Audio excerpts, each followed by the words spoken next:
This program features live coverage of an African safari and may include animal kills and carcasses. Viewer discretion is advised. Sanborna molweni avshin dumelang. Hello. It's a marvellous, beautiful day out here in the low veld of South Africa. That is a gorgeous elephant cow, and this is Wild Earth.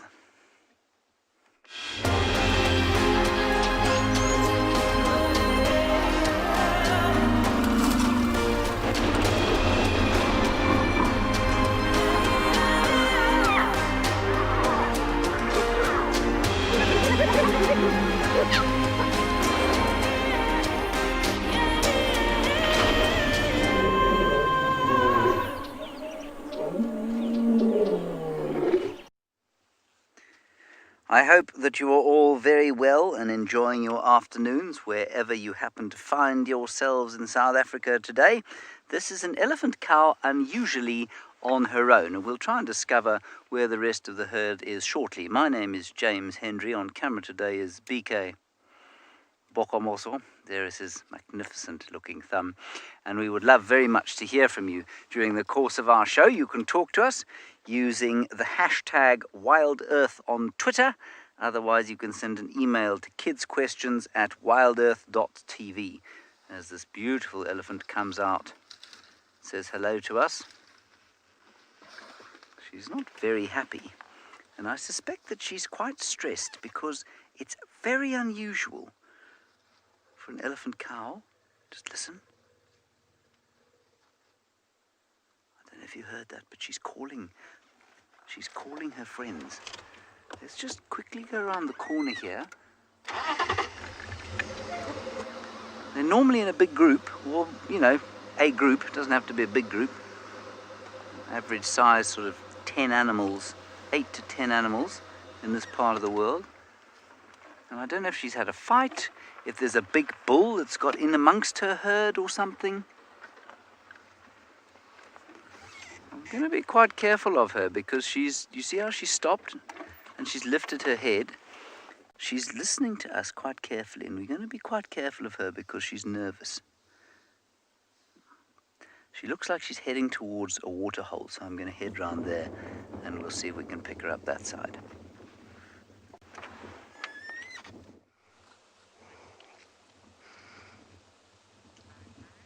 Good afternoon, everyone. Welcome on board your live safari of today. My animals are not stressed at all. They are enjoying the cool breezes coming through and spending time with Mom. My name is Lauren. I do have Davy on camera. It's a wonderful, pleasant afternoon, but I must say I am very thankful for the breeze. Otherwise, it would be stiflingly hot. And I'm back with Ribbon, the matriarch of the Juma clan. Now, I'm not fully sure she's moved at all, really, in the past 48 hours, but she's here with her 2 boys. 2 cubs that are approaching the 4-month mark. Not quite 4 months, but getting there. And this morning we were very lucky to see the tiny little bundle of joy that's inside that belongs to another female. So you never know, we might see it today. It's much smaller than these 2. It looks very different. In fact, to be completely honest, it looks like a little brown bear. It doesn't actually look like a hyena, and it probably sleeps a lot more than the others. So I'm going to sit tight here at my favorite place and let's see what happens.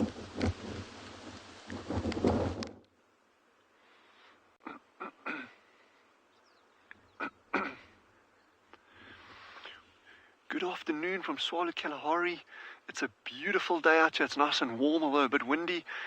Genre on camera, and my name's Dylan, and it is amazing to have you with. We're just watching this Cape turtle dove having a good bath over here, and it is good to see you all, and I hope it's as good for you to see us. Genre here is doing his magic again as always. We're doing our little stakeouts again at the dam. Remember,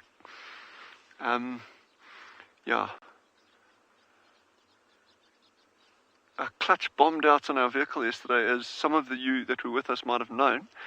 But we are back in action, just on foot.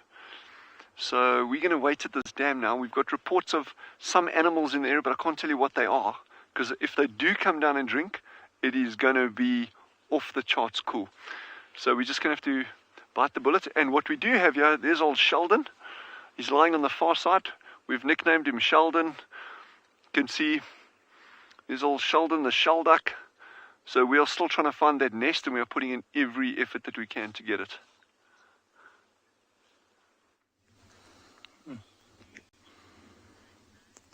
So a warm welcome on this virtual safari. We're here at Beyond Ngala at the moment, and there's actually a whole herd of elephants that are making their way down to the water. Just have a look at as soon as they start getting a little bit closer, how they might even pick up a bit of pace. Because also this time of the year, there's not a lot of water around. So every time they do see water, especially the youngsters, get very, very excited. So let's spend some time here and see what these elephants are going to be up to and how they're going to splash themselves with water. So I'm Nikki here at Beyond Ngala. I'm going to be your ranger, and with me on the camera is Owen. So I think what we'll do from here is let's head back to these elephants. So you'll notice the one, especially on the far left, is a completely different color to all the other ones. And I can just imagine today was a pretty warm day.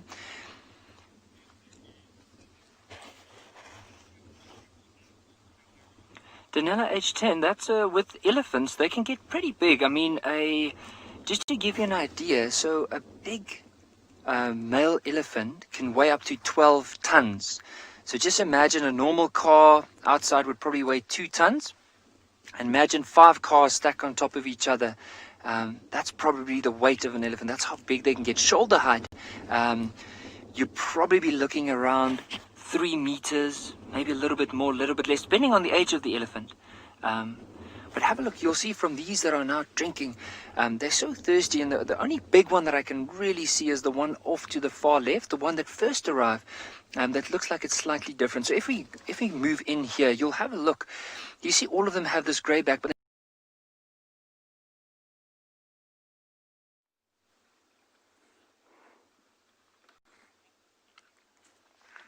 Sorry about that rather sudden change, but what we've got here is the arrival of our cow that we started with the rest of her herd. So she's come out of the bush down towards this little area here. And now we've got them all having a lovely drink. Same as Nikki's were. We will go back to Nikki at some stage. There's just a small technical glitch there, and it's, well, part of the joy of bringing you a live safari out of the wilderness. Natalie, babies normally have one baby. Elephants. Elephants normally have one baby, which we call a calf, and sometimes they have 2. Very seldom, but it is possible for an elephant to have twins. Sorry about that, Natalie. My very small brain is not used to the heat that we have this gorgeous afternoon. Now we've got a little bit of playing going on the right there, BK. Youngsters are having a little bit of a wrestle.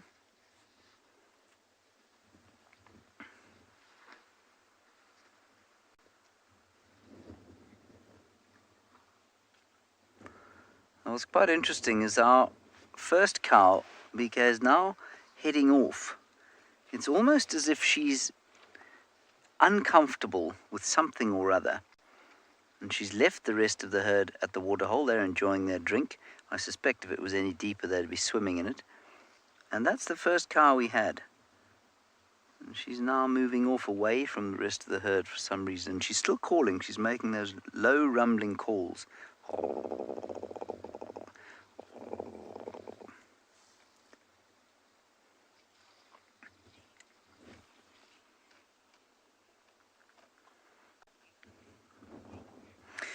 Jet, you'll probably find, sorry, I've made a mistake here. There's the cow that we had, I think, to start with, coming out now. There she comes.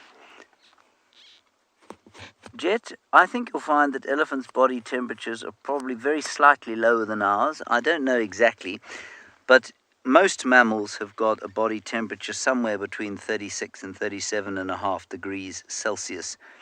And above those sorts of temperatures, when we say you have a fever or you have a temperature, it's your body trying to speed up the metabolism so that your immune system can fight. And it gets dangerous when it gets any hotter than that, because the proteins in your body start to denature. It means they start to unravel. Birds run a little bit hotter than mammals, but the elephants will have a very similar body temperature to ours. Ah, look. She's making friends with the rest of the herd again. That's lovely. My mammals are being very noisy. Can you listen?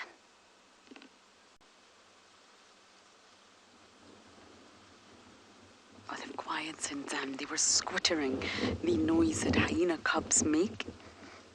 And just by sitting watching them, I am really starting to think that the lighter one is definitely the dominant one. And it won't be by much.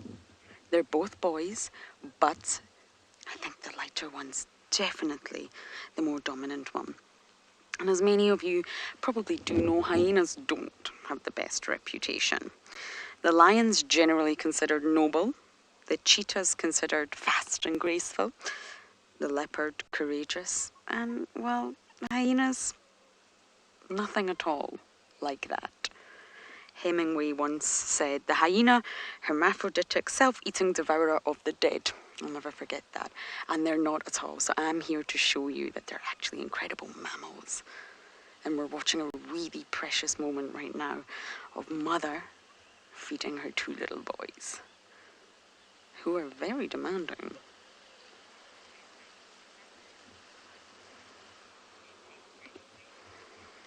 So we're really looking forward to answering all your questions. Don't forget to send them through, #WildEarth.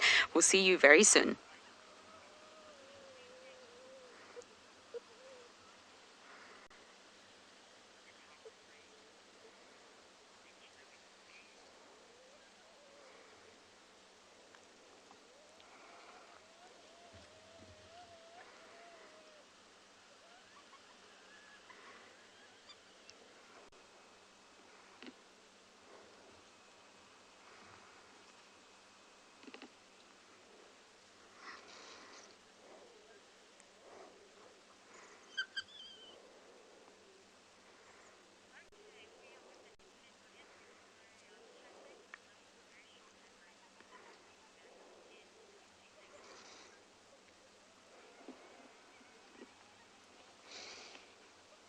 So we are currently in an ad break with SABC, but we are still with all you internet viewers. And just listening to these cubs squitter over who gets the best position.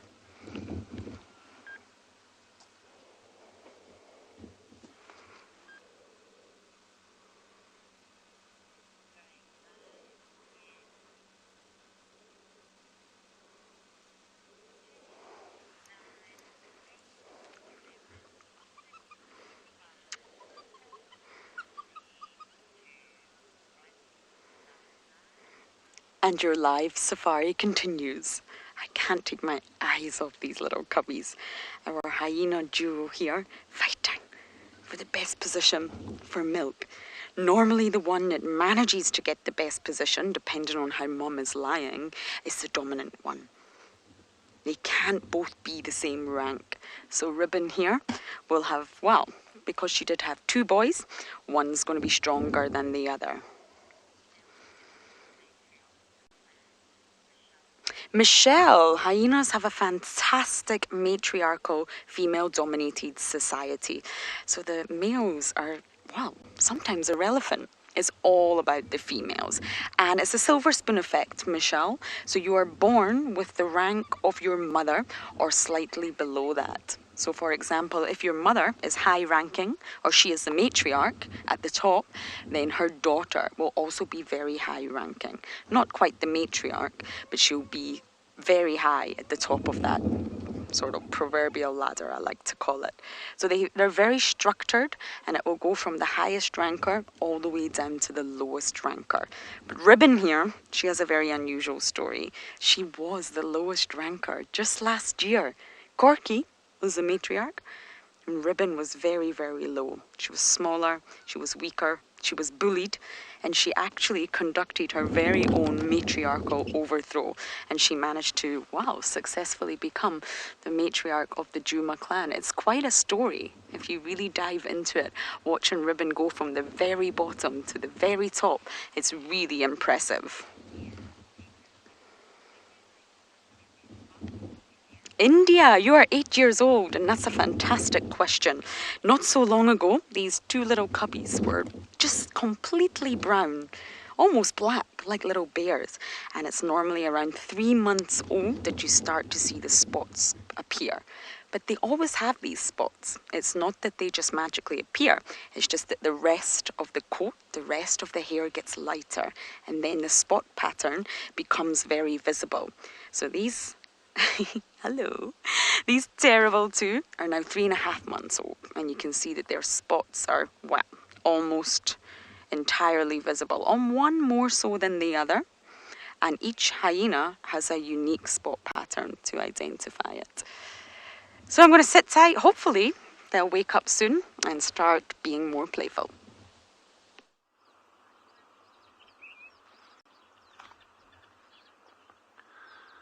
We're just having some fantastic birding at the pan here. So these little yellow and brown ones are yellow canaries. The bright yellow ones are the males, and the less brightly colored ones are the females. But what you're going to start seeing during the afternoon, these birds are going to be rolling in and rolling out. So they're lining up on the bushes here, and then they start, look at that. You see how they come down? But they're super nervous around the water, obviously, because that's the biggest risk to them for like an aerial predator coming in. There's actually a pair of gabar goshawks that nest very, very close to this dam every year. I haven't found their nest this season, but they will definitely be around somewhere. So these birds have got to be super careful about whenever they come into the water. Those ones that are at the edge there now, those are sociable weavers. So that's one of our really, really, really iconic Kalahari species, that beautiful pattern on the back with the little black faces.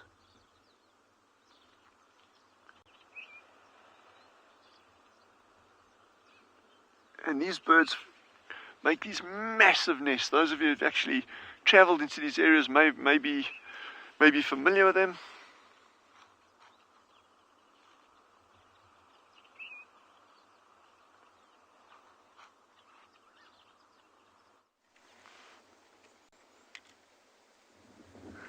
Our hyenas just disappeared, but there was a whole lot of shouting. And we're making a loud noise in here. And I don't know why. It sounds like there's either some kind of hyena war going on, or like something has perhaps been harassed by the hyenas because it's killed something. So maybe there's a leopard around that's killed something.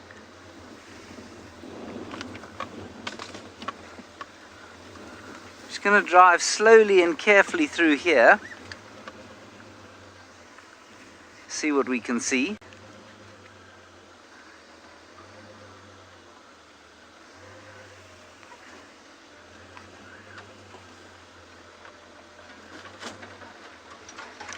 At the moment I can't pick anything up. I'll just have a quick listen. We were sitting with those elephants and we heard which is not an uncommon sound to hear at night with hyenas. But it's very unusual in the middle of the day unless there's some real action. So we're just going to listen quickly and see if we hear something else.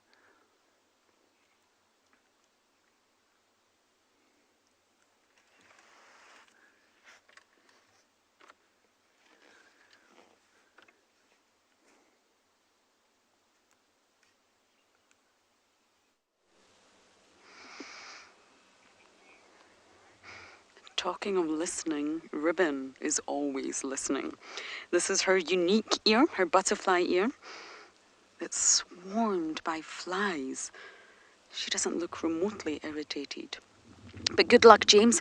Hopefully a hyena will mean that something is going on.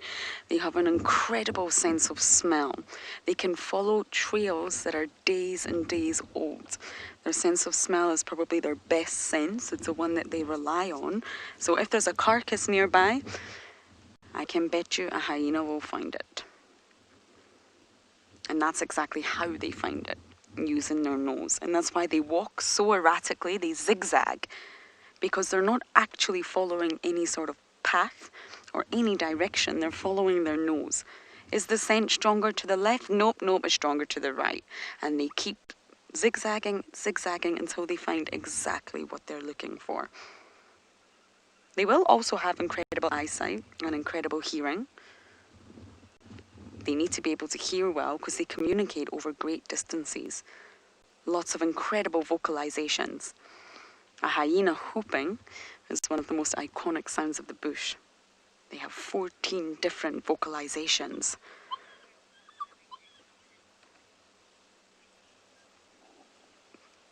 Oh, this one's not happy. I think the one standing up is the submissive one. Nikki, there's not a dominant nipple. What I actually meant by that was depending on mum's position, whether she's lying on her left side or her right side, one nipple will be more accessible than the other. So they're both equal. It's just that, for example, she's now lying on her right side, and therefore her left nipple will be more exposed. So that's the one that's easier for the cubs to suckle from. The right nipple will be, well, a little bit trickier. So sorry, that's what I meant by that. She doesn't have a dominant nipple. But if she was to turn over and lie on her left side, then the situation would be reversed. Oh, one's feeling very active. Tiny little mini hyena, look at that. The hair on the neck is already starting to stand on end. Looking like a little adult. I really hope we can get to see the other cub and you'll see the difference. It's incredible.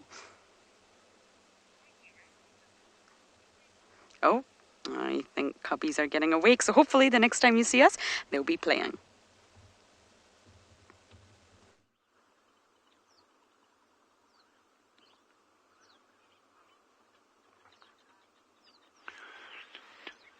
So while we're sitting at the dam waiting for some larger game to come down, we've just been watching this little lapwing. It's a sub-adult lapwing, and I'm saying it's sub-adult just because of the really mottled patterning on the back, but it's been foraging very, very, very actively all along the edge of the water in that. So it's amazing. Yeah, we think about big animal or larger predators making kills, and yet as we've been watching that little guy, it's just been making kill after kill after kill after kill after kill. So it just shows, just spend time. There's a lot to be seen if you've got a little bit of patience. And this wind is obviously pushing like a lot of invertebrates into this quarter of the dam over here. There you go, another one and another one. There's one of the adults that just flew past, but constantly feeding, eh?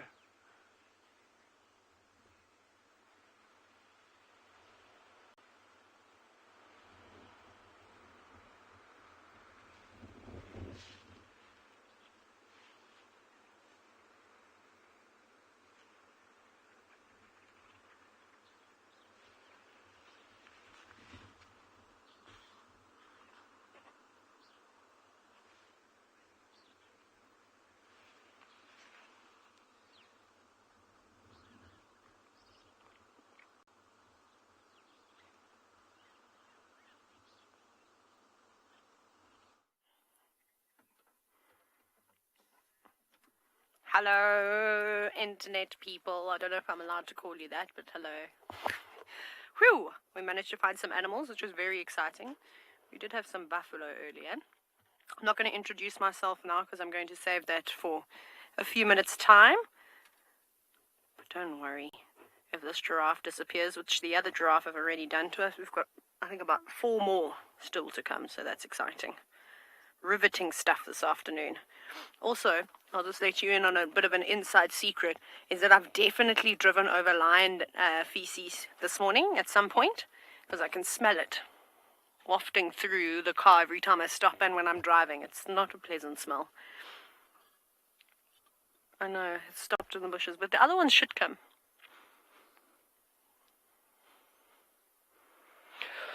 Whew. Sure, very exciting. Very hot today. No, it's a juvenile fish eagle too. Don't fly away. Sorry, we're very excited because there's a fish eagle, but now, of course, it's probably not going to sit here for the time that we need it. Do you need me to go forward, Gert? Or should we...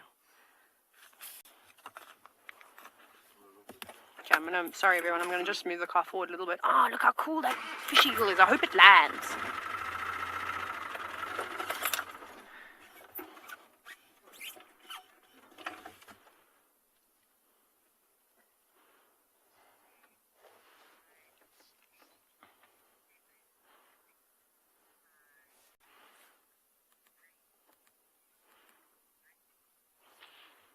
Welcome back to your live African safari. You have just joined me in Pridelands, which is a private wilderness area, which is a part of Baluli Game Reserve in the Greater Kruger National Park. And as you can see, we have a journey of giraffe, and I'm glad that you could have joined us on this journey this afternoon.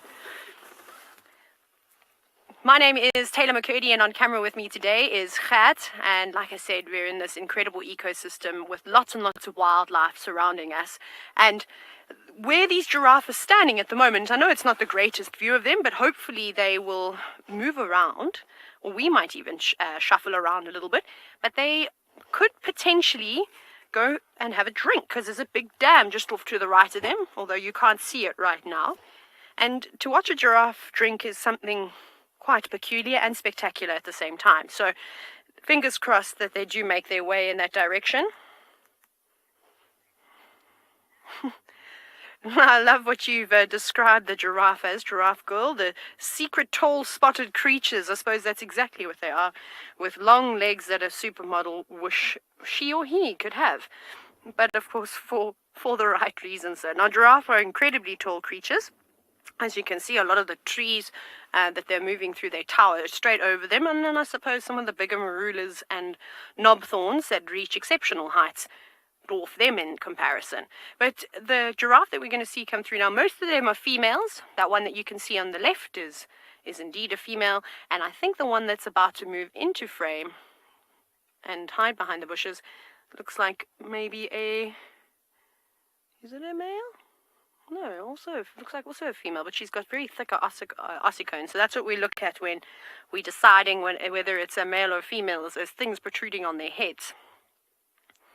Now, Danielle, something that we should see the giraffe do in just a moment is eat, because that's pretty much what these animals do in order to survive, is feast. So giraffe are browsers. So they will eat leaves, they'll eat flowers, but they don't feed on grass. Sometimes, though, you can see them stretching their long necks down to the ground, where they'll be feeding on small little forbs or shrubs that are popping out through the grasses.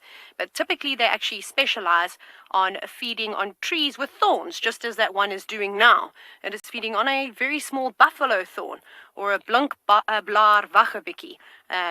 If any of you have ever been on safari before, you'll know how that is a very sort of prickly bush, and when you get hooked and caught up into it, you do have to wait a little bit and try and unhook the thorns. But for this giraffe, it's not a problem at all.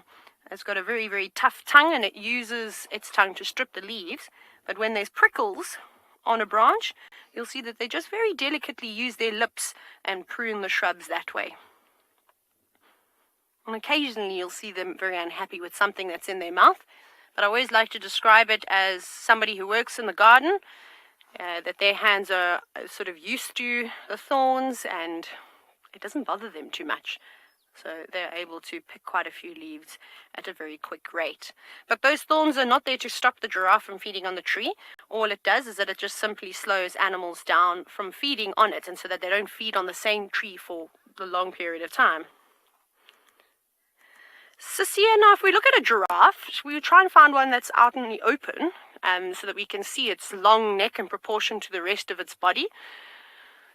But I'm not sure exactly on how long the neck is, because I think it depends on individual to individual. But you can see it's almost half the body's length. If you look at that, if you take it from where the shoulder is, essentially, all the way to the tippy top of its ossicones, I reckon it's probably the same length as its legs.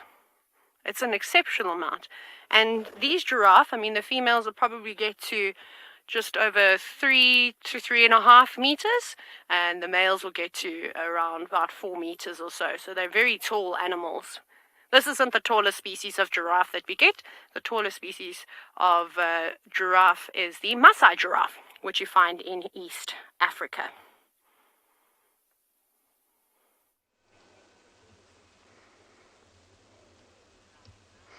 I was a little bit worried there. They popped into the den, but they popped back out again. They really are mummy's boys after all, the two of them. But I do have good news for you all. We can't just keep calling them Double Trouble and the Terrible Twosome. They have to have names. So we're giving you all the chance to choose names. We have 4 names for you. They are in Shangaan and they all have very, very special meanings. And we want you to vote. So before I tell you the names, the votes will be going on Twitter as a poll. And you can all choose which names, 2 names, 2 out of 4, that you think suit these little cubs. You will have 24 hours. And tomorrow, we will announce the names, which is very, very exciting. So the first one, Shitwisi, and that means very active in Shangaan, Shitwisi. Then we have Shimbulu, and this means have heart, have a heart, Shimbulu. Then we have Ngwazi, and what that means is adventurous. And then the last one is Misavu, and that means humorous. So I do apologize if my pronunciation of Shangaan words is not the best. But once again, we have Shitwisi, very active, Shimbulu, have heart, Ngwazi, adventurous, and Misavu, humorous. So that's the 4 names we have for the little cubs, and we really, really want you all to choose. Help us. I can't choose. I've fallen in love with these cubs. We need all of your help. So it's on Twitter. Check out the poll, and I'm really excited to see what names you choose. How exciting. We normally wait a little bit until the cubs are older before we name them. And that is because there's such a high mortality rate of 60%. So we normally wait a little while, and I think this pair is definitely old enough now. Shamesy, hyenas actually, well, they perform quite an unusual greeting, and it's actually called a greeting ceremony. And it's when they stand sort of parallel to one another, top to toe, or head to toe. So they stand at opposite ends and they will lift their rear end legs and sniff one another's genitals.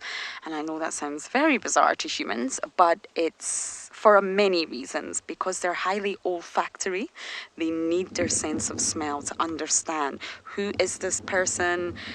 All the information will be in the pheromones that they'll be able to smell from the genitals. But not only that, if you watch a greeting ceremony between 2 hyenas, you can normally gauge who is the dominant one and who is the submissive one. Because by lifting your rear leg and letting another hyena with very powerful jaws sniff your genitals, it's a sign of trust. It's a sign of submission. You can tell that they're clan members, and well, a hyena could technically bite you, and it would be, well, the individual would lose their genitals, and they don't want that. So it's a sign of trust, loyalty, bonding amongst clan members, and you can normally gauge from that interaction who's more dominant than who. So there's a lot of things going on at a greeting ceremony. What a great question. So, hope you're all getting voting. We're going to sit tight and hopefully get a glimpse of the other little cubby inside. So we've got a giraffe that's playing hide and seek with us. It doesn't want to catch up to the rest of the herd that's moving in the distance. I think what I can do is maybe shuffle forward because the rest of them are just up ahead. So let me drive on a little bit. This is unfortunately what happens when animals have legs and can move around. But this is also very typical of giraffe, is to constantly keep feeding and moving.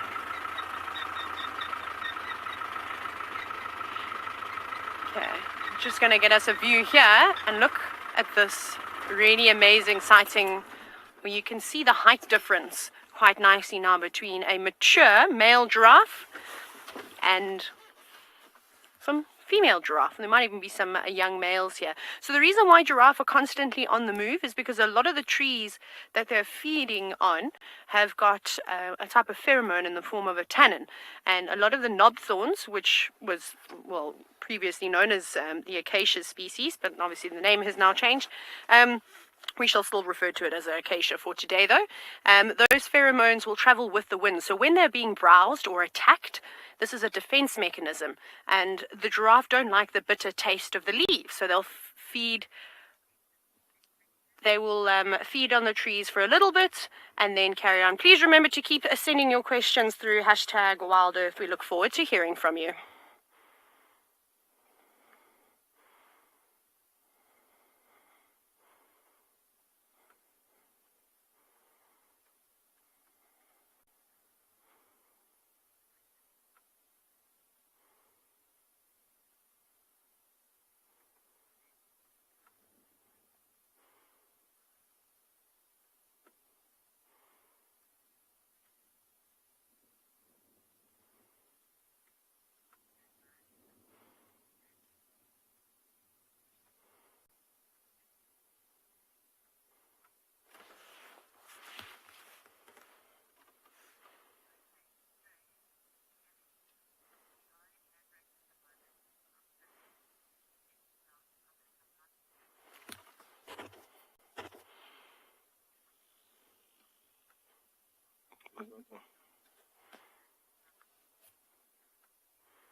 Okay.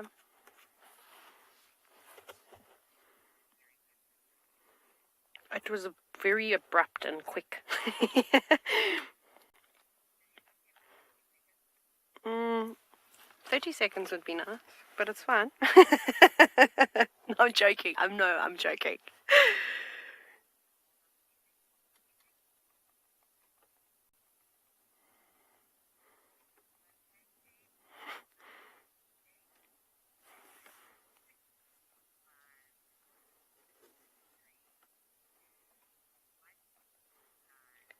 Welcome back to the live safaris. We are still here at Pridelands, part of the Greater Kruger National Park, watching the giraffe. But unfortunately, they are slowly moving away. Again, they're doing a big loop, and I think a bit later this afternoon they might come round. Now, Rosalind, that's a very interesting question, considering I told you that well, the Maasai species of giraffe is the tallest, but we get 4 different species of giraffe in Africa. So they used to be classified as 9, but then they have now changed that. So we have the southern giraffe, which is the giraffe species that we are looking at. And you can see there's a couple more here just feeding just off to the left of us. That might be an easier view. And then, of course, as I mentioned, in East Africa, we have the Maasai giraffe, then the northern giraffe, as well as the reticulated giraffe. So it's just those 4 species. But if you're anywhere in South Africa where all these safaris are, you'll only see this beautiful animal. Now, in terms of the age of a giraffe, you can imagine it's a very tough life for animals out here. You know, they can't just pop down to the grocery store and buy their food. They're constantly having to move around and look for the best type of vegetation. And this is quite taxing. Never mind all the pressure from the predators, especially the big prides of lions that like to live about here. So I would say that a giraffe probably lives a very good life if it can reach the age between 17 to early 20s, but they wouldn't normally live much longer than that. Old animals, very hard and sort of quite uncommon to see. Occasionally you do, though. As you can imagine, once you start to get old, you're not as fast as what you used to be. You're not as strong. You might be struggling to feed, so you become weaker, and then you become an easy target for the different predators out here. And from not just lions, but hyenas, and then, for shame, the poor young animals that sometimes don't even make it into their first year of life. Leopards are notorious for taking down young giraffe, and that has been documented quite well in the Sabi Sand, which is where James and Lauren are driving, as well as up in East Africa.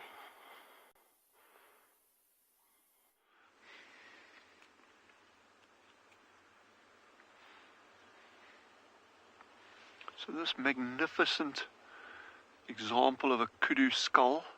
This is a bull that was actually caught by a pack of wild dogs right on the edge of this dam. And in fact, they chased this individual and he ran into the water, and we actually had dogs going in and out of the dam. But they eventually got him.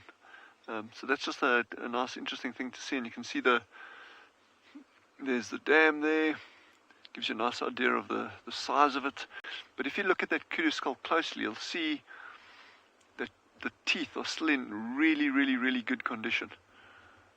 So that was not a particularly old bull. This bull is probably 5.5, 6 years, give or take, but really in good condition in that. And it's one of the most important food items for wild dogs here. Roxy has just asked, do we get striped hyena at Tswalu? We don't get striped hyena. We've only got spotted hyenas and brown hyena. The one that we do.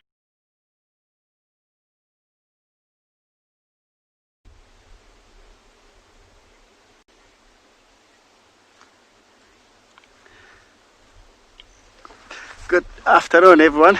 That is Domi from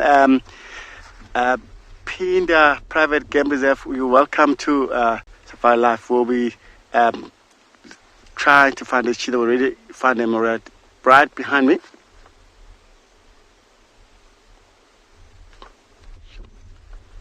Okay.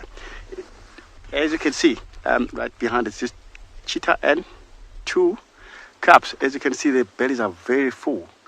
They did catch something this morning, which is very good. So they're just resting for now. As you can see, the direction, different direction where they're facing, which is good for a safety reason. If any dangers come around, so they can warn each other and run, which is very good and very nice, shady.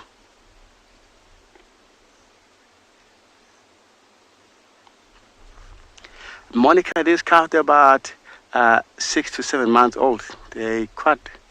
They look quite small, but they're quite old now. They've been here for a little while.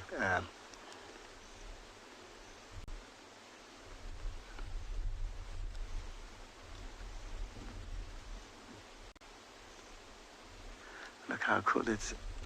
That one is more darker compared to the other one. It's got even dark patch on his top of his head.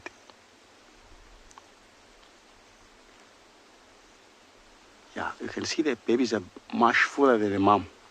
She eats less than the babies.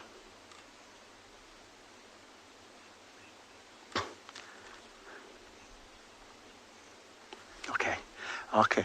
That we know that female. She's been a mother, or with she started with 4 cubs, and she lost 2 already, and she gave birth around further western part of the reserve, and she started coming further north because she was trying to avoid a lot of movement from the other predators like lions and hyenas and leopard. As she moved further northern part of the reserve, and she come across quite a big challenge there because there was a lot of lions and a lot of hyenas movement around there, especially overnight, and she come back southern part of reserve now.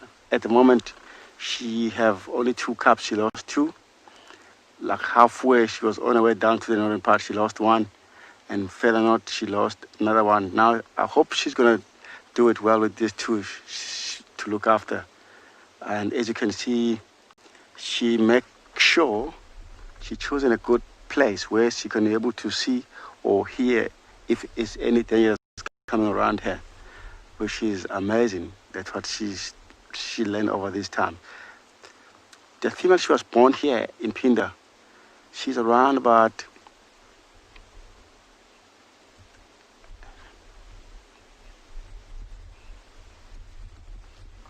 and then that these youngsters, they'll be with the mom until 18 to 19 months old. Then the mom she'll leave them. Then they'll be old enough to look after themselves. Look at that belly, very full. So nice, beautiful sun shining, nice wind blowing not very heavily, but just nice wind for them to cool down themselves.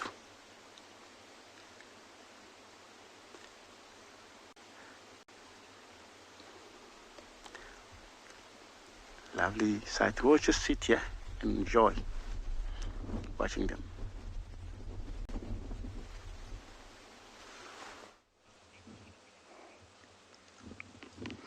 This has just been the most incredible moment. 3 cubs, including the new one, popped its head out. But then this large herd of elephants has just appeared on the scene, and therefore they dived back down again. We're still at the hyena den. There's just a large herd of elephants feeding. We could hear them earlier, but we couldn't see them. And they've came closer and closer. Ribbon's still here. I'm going to show you exactly where Ribbon is. Mom is still here, flat as a pancake in the grass over there, enjoying the shade. We've got elephants to our left, and the 3 little cubs were to our right. Now, the elephants will react if they smell hyena, if they smell Ribbon or they smell the den, which smells terrible. They absolutely will react. But right now, they don't seem to be aware of her presence. Now, Ribbon, on the other hand, well, she's not too bothered. She knows the elephants are there. She heard them a long time ago. And, well, she's still sleeping. Hyenas have nothing to worry from elephants. But elephants tend to be quite emotional, reactive animals. And they're very protective of their offspring. And therefore they will react when they see her or smell her. Elephants actually don't have great eyesight, so they'll probably smell her before they see her, especially when she's this flat in the grass. Isn't this incredible? So I'm going to sit tight. Hopefully the cubs pop back out. It's all so exciting. Don't go anywhere.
Okay, I think I'm going to sit tight just in case the cubs pop out one more time.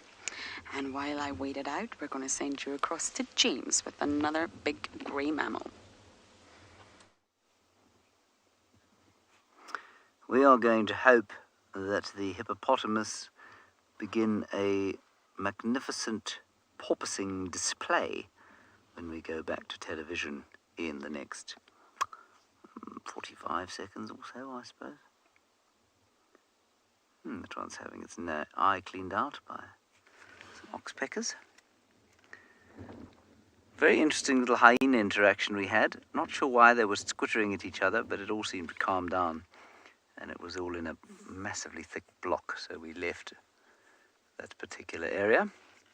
And I'm now going to be quiet because we have 30 seconds to go back to TV. See you on the other side.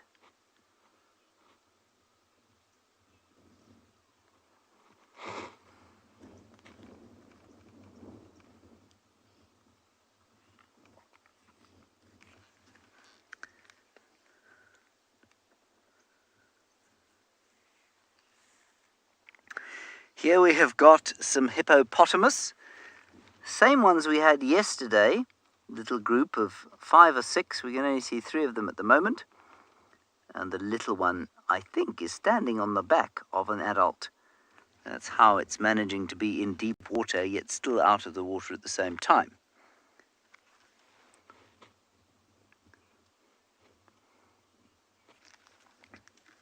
Hello, Tsepo.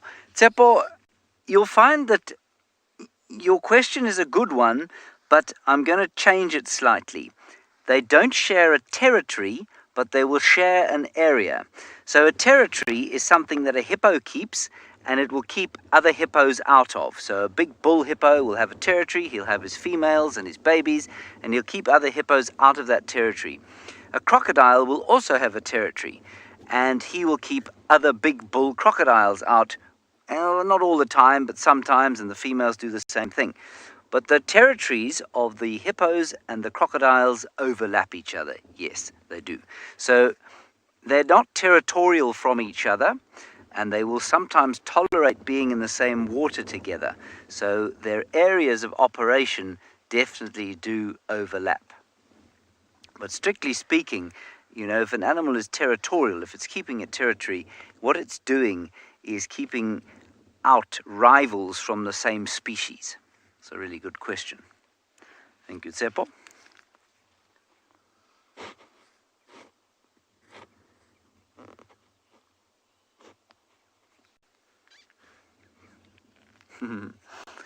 HB, they've got little valves in their ears that stop the water going too far in, but I suspect some water goes in there, but much like you, if you have a swim or a shower or a bath, water goes in and then it comes out again. But if you look carefully at their ears, the openings are very small, and I suspect that they can probably prevent most of the water going in. And then if you watch the one there, that one there, the one closest to us, you look at its nostrils. Its nostrils are very clever because they're closed completely and prevent water going in, and same sort of thing with the eye. So I'm sure some water gets into the ears, but it doesn't kind of fill them up, just like us.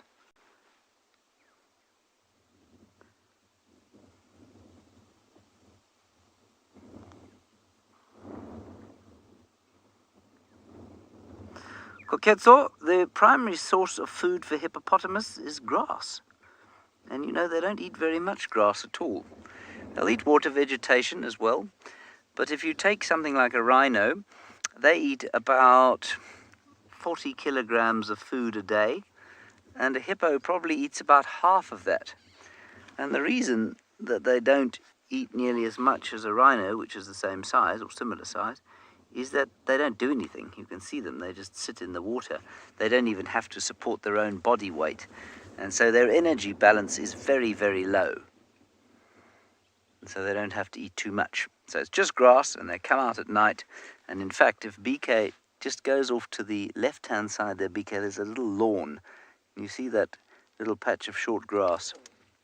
That's a kind of area that has been mowed flat, if you like, by the hippo. And if hippo do occur in a water body, you'll find little hippo lawns like that all around.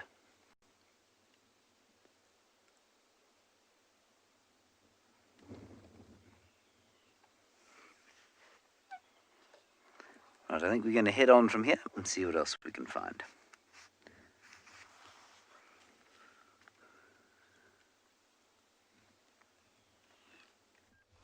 We've managed to catch up with the elephants. They're all in front of us. The cubs are not going to come back out right now when there's elephants. It's a large herd, and they're about 50 meters away from a dam. They're all heading to drink. There's youngsters, there's adults. Shelley, no, they didn't. They walked behind it. They didn't come to the den, and Ribbon didn't lift up her head. So no, they didn't. They wouldn't do that, but they would react. They would be very vocal. They would put their ears out very, very wide in alarm, raise themselves up nice and tall, which is what elephants do, and they would trumpet, which is a real sound. I don't know if that sounded like an elephant, but it's very, very loud. And that's when they're alarmed and they're not happy. But because it's windy today, I just want to be really, really careful where I'm driving. So I'm going to stay behind them and try and give you the best views that we can, because they're all very, very rapidly moving towards the water. I haven't seen this in a really, really long time. Because it's winter here, elephants have changed their movements.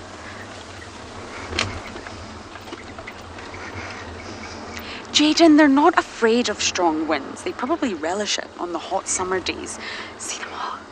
But it affects the way they hear things. So they can still hear. They've got big, huge ears, but it affects their ability to determine where the sound is coming from. Is it coming from here? Is it coming from here? I can't quite hear. They're almost at the dam because of the wind, and therefore it makes them anxious. Elephants can be quite anxious animals. They live a herd life. They stick together. They all guard their young, and they can become nervous. They know that there's predators out here that would attack their young, mostly lions. Okay, we're almost there, everyone. This is going to be so magnificent. I haven't seen a herd this big in so long.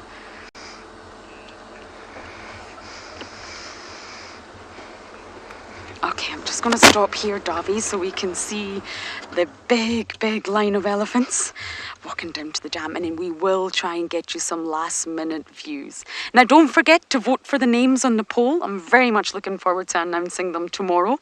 You've got 24 hours, everyone, and I don't think we can catch up with these elephants on time, but you can search us on the internet and continue watching the rest of the drive. So you can type in Wild Earth into Google and you'll be able to see these elephants drinking, because I don't think I'm going to make it on time.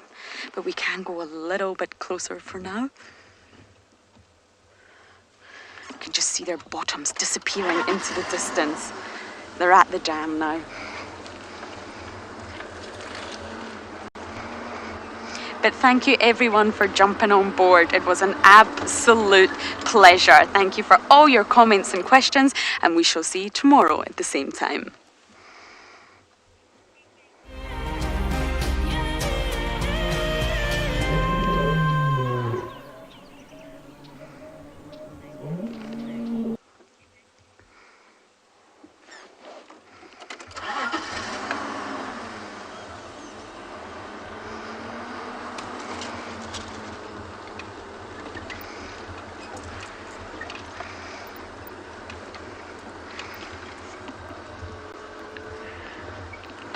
Welcome everyone who maybe has been watching or you've just jumped on board. Welcome. Good afternoon.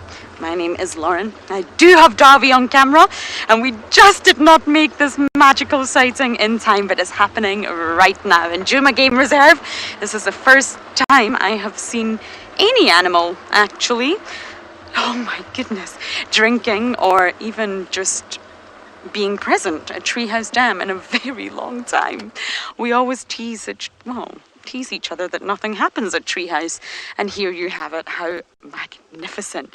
So before we listen, because the sounds are wonderful, I just want to remind you to talk to us. Send in your comments and questions. Kids, email us at kidsquestions@wildearth.tv. Adults, #WildEarth on Twitter, or @FC on the YouTube chat stream. Now let's take a listen.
Jane, you said elephant drinking is such a spectacular, special sight. And yes, it is. I have really not witnessed this in such a long time.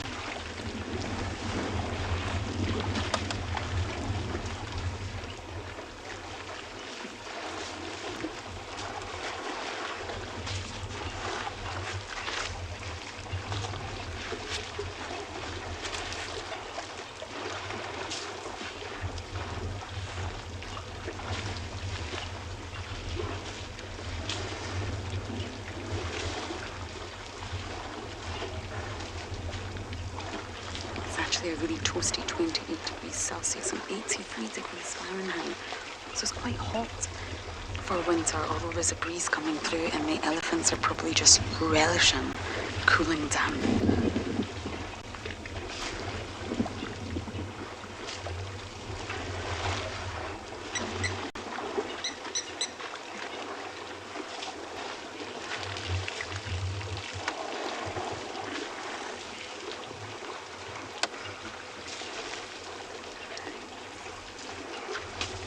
Sorry, Rebecca, one more time with that question.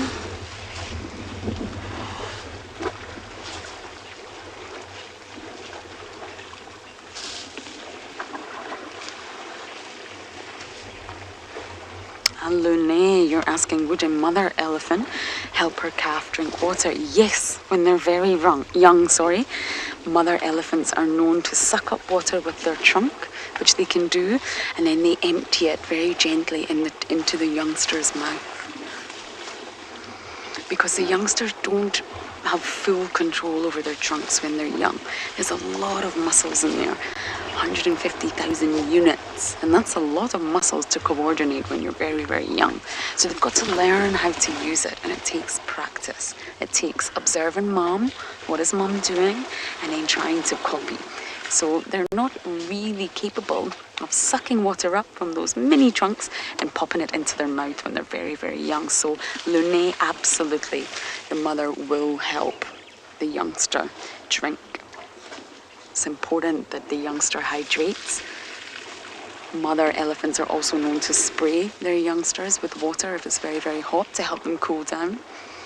They're also known to shove them into the shade if they're being stubborn. Mother elephants are fantastic mothers.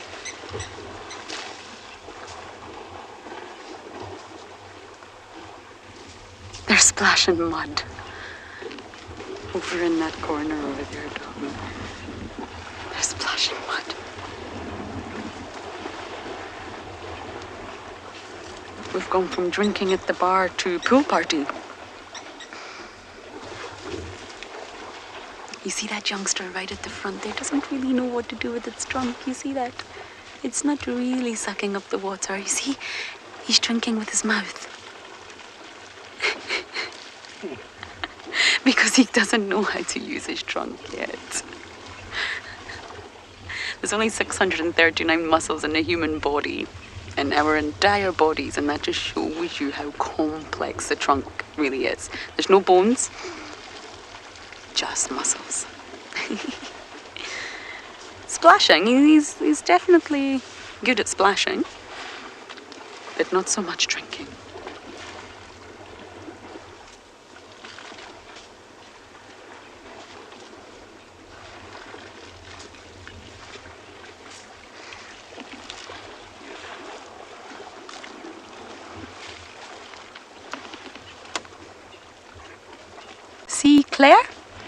See, Claire, you're asking how many litres can an elephant trunk hold? And I believe you're a new viewer, so welcome on board.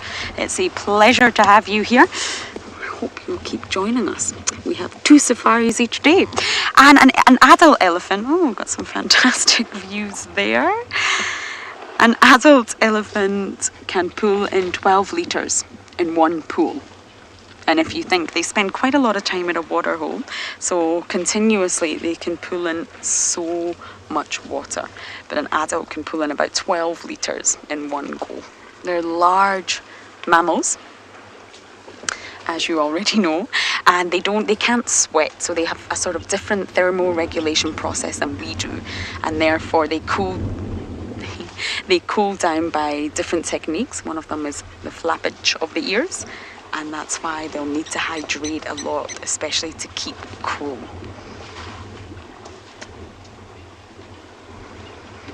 I love this individual that's just walked across the entire dam.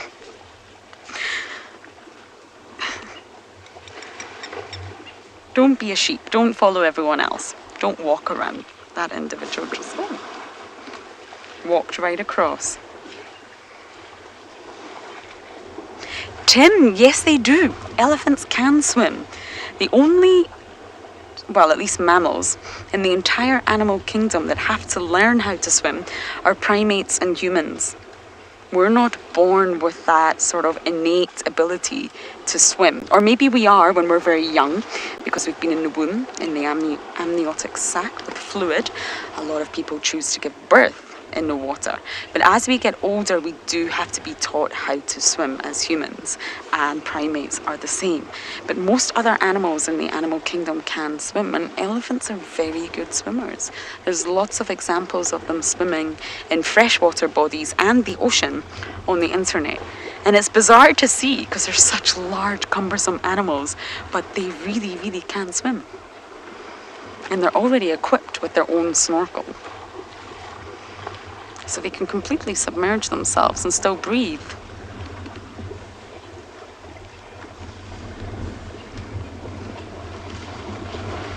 James, this is such a special sight. Yes, it really is.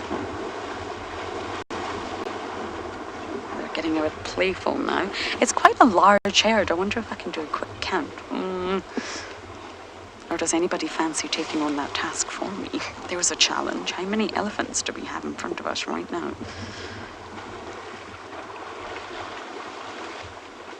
I see lots of bottoms in the air, lots of trunks. It's not easy to count. But one of you will be able to do it, I'm sure.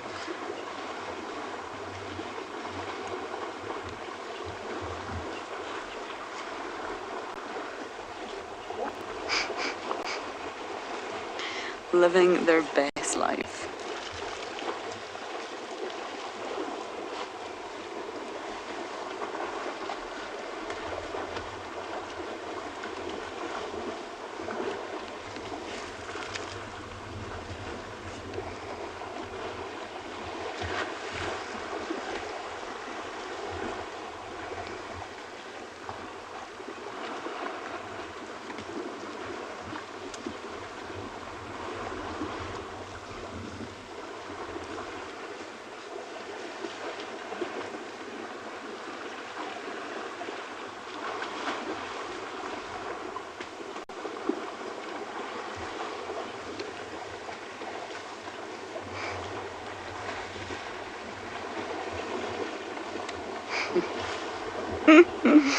The boys love a good wrestle. And that one that it's wrestling with is quite young. Giles, to be honest with you... There's your answer, Giles. It's very tricky. And I think anyone that tells you you can age an elephant exactly, unless they've known it since birth, it's really, really tricky. The best sort of technique to take is to gauge an age bracket.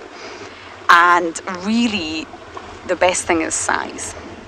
Size, and then once they get older, you can judge by body shape. They change body shape slightly as they get older, but I think the best indicator is definitely size. So we're going to sit tight and stay and enjoy the pool party for as long as we can.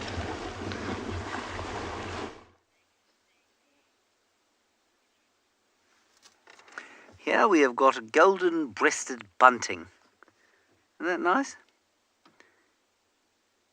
It is the most beautiful little bird, with its golden breast and cycling helmet, looking for seeds to eat.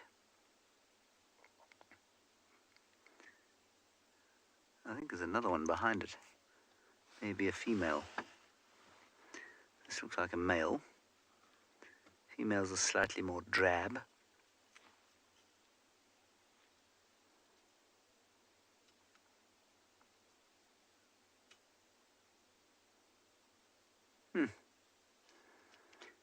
And see how nice he looks, surrounded by the winter vegetation.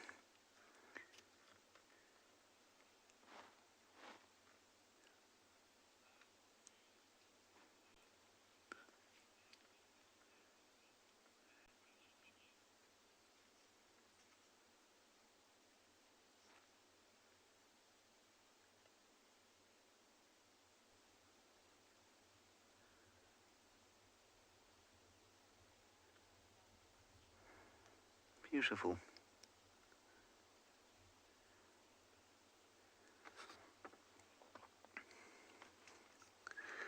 Now, if you would like to ask us any questions, you can do so using the hashtag Wild Earth. Otherwise, you can use the chat stream on YouTube or Twitch, or you can send us questions to kidsquestions@wildearth.tv. We'd be very happy to answer any queries or address any comments that you might have about this golden-breasted bunting or any other kind of bird or mammal, reptile, arthropod, whatever. He's particularly impressive when he lifts his chest towards us like that.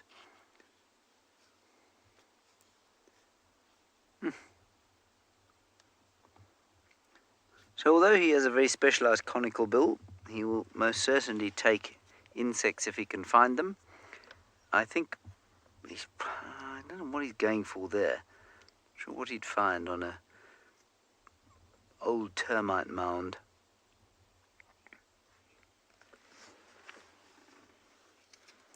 Hello, Jenna. You say this is one stunning bird. Well, yes, I have to agree with you. One of the slightly more stunning birds that we have.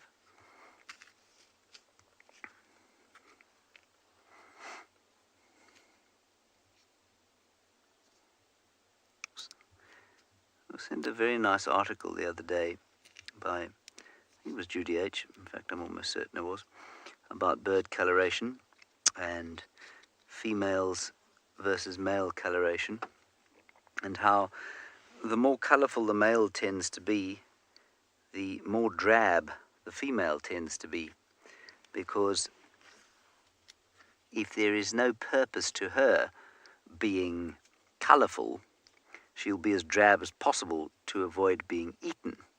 So in species where, I think, let me just try and get this right, I think it's in polygynous species, in species where the male has got more than one potential mate, the females will be much drabber than if they are competing monogamously for males. Make sense?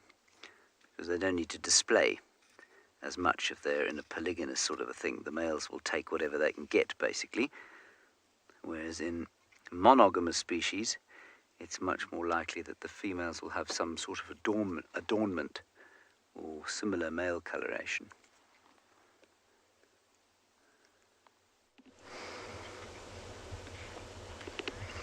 Well, elephants are definitely not monogamous.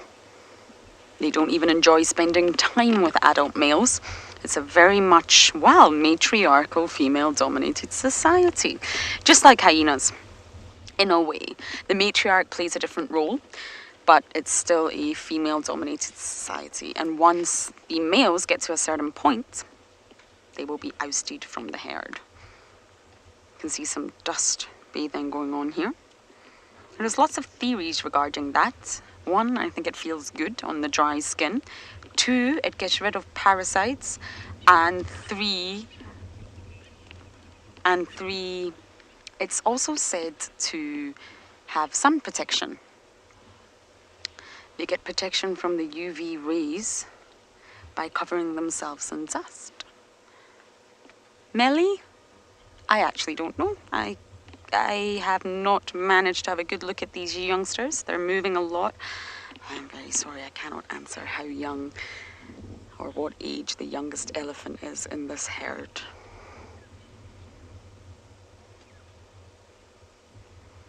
Look at them all walking off. We probably can zip round and catch them on the other road. They're probably going to take their time going through the block, but there's a large possibility we can catch up with them. All of those elephants walked right past a hyena den. And now Treehouse Dam is, well, as empty as it always is. So I think that's exactly what we'll do. There's a little straggler over there. We're going to zip round and hopefully catch up with this herd.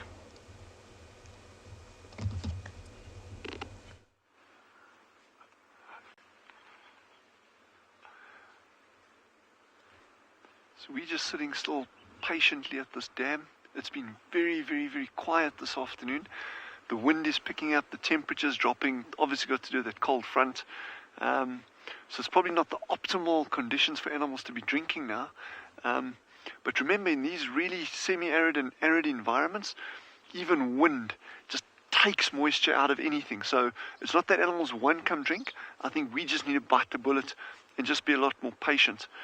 We've still got canaries coming in, there's doves coming in, there's lapwings that have been up and down. Sheldon, the shell duck, he's still around, and you've got to watch that space for details, because I am determined to find this nest. By hook or by crook, what we've done now, we've been keeping a watch on every time that he flies out, trying to get that direction. I've even contacted people at UCT to try help us. The guys at the Percy Fitzpatrick Institute, to see if they know any tips and tricks on finding a shelduck nest. But there's so little known about these birds that they've actually said if we do find the nest, we try to keep them posted. Incolt has just asked, what are the other predators of lapwings? What would the predators of lapwings be at Tswalu? That's a great question, because the one of the key things is, once they got to this age where they're adults or sub-adults, they can fly, they can move. So then it's like probably more likely to be things like a goshawk or lanner falcons in this area. These beautiful big falcons that'll come swooping over the water. But the real risk for them is when they're in the nesting stage, because they'll actually nest along the edges of these open water bodies, literally on the sand. It's just a shallow scrape. Adults sit down, and then you can get predation on things like jackals will take them. Caracal can catch the adults, African wildcats, and you get even a thing where you can get trampling of the nest. If you get a herd of buffalo coming down or a big herd of eland to drink, those nests can get trampled. So yeah, it's not plain sailing. Those eggs are remarkably well camouflaged though, even if the adults aren't on it. Yeah, we've got some starlings just drinking on the edge of the water now. Those beautiful iridescent bluebirds. Those are Cape glossy starlings. But you see how nervous the birds are, and especially with this very, very windy weather, because there's so much movement in the bushes, trees along the edge of the water, that it can really conceal any kind of predator. And we chatted about that with the meerkats when we were with them as well, in terms of they don't like it when there's a lot of wind and movement. Yeah, like I say, otherwise it's been fairly quiet at the dam, but it's always good just to be patient. I mean, this is part of it. We can't have it all our own way. So, I've learned over the years just to bide your time and bite the bullet.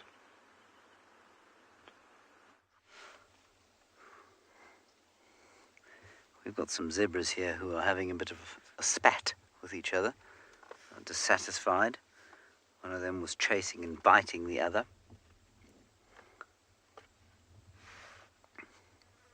The same group we had this morning. I think they're just slightly further north of where they were. Let me sneak slightly forward.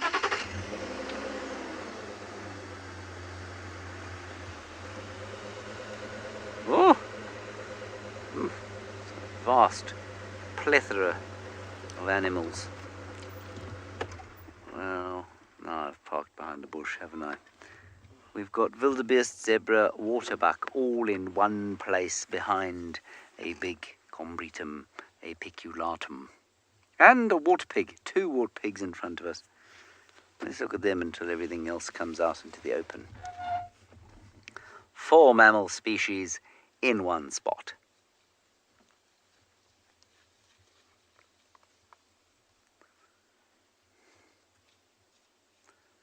And impala, 5 mammal species in one spot. That's not bad going. May go home early today.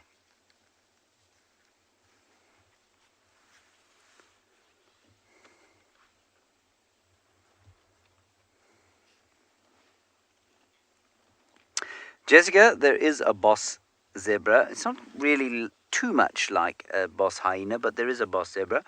It's normally the biggest and oldest stallion in the group, and he's the father, and he's got a few wives. He's got 3 or 4 wives, and then they've got kids, or foals, which is what you call a horse kid, a foal. And so he doesn't have a whole gang underneath him like a boss hyena does. He's just got his family. And in actual fact, you might consider his first wife to be the leader of the group, because she's normally the one who is walking in front when they move. And the reason for that is that if he is behind, he can help defend the herd. Let me just go a little bit forward out of the way of this tree, and then we can have a look at the zebras as opposed to the wart pig, which is showing us its bottom.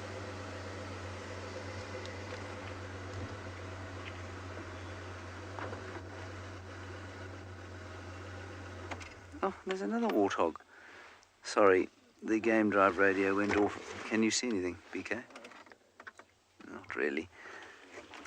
Can we have that again, please, Rebecca, from Never Too Late? I'm just going to stick my nose off here. Never too late. Well, in this part of the world, the worst tempered wild animal is the zebra. I suspect that's why you're asking the question. They tend to be... Yes? Can you see them? They tend to be very unpleasant to each other and to other animals sometimes.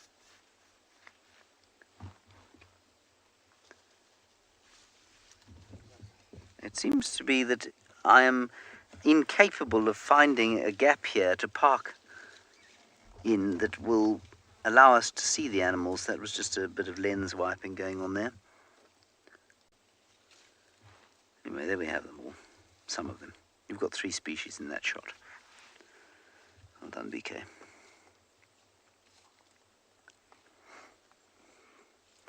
So while you'll find that wildebeest don't tend to express a lot of aggression to each other or any other animal, but for when they're in the rut, which is, it's finished now, the wildebeest rut. Zebra do. Zebra fight with each other, they fight with other animals, and as I have said a few times, apparently, and I don't know this for certain, but apparently they cause more injury to zookeepers worldwide than animals like tigers do. And there's the warthog.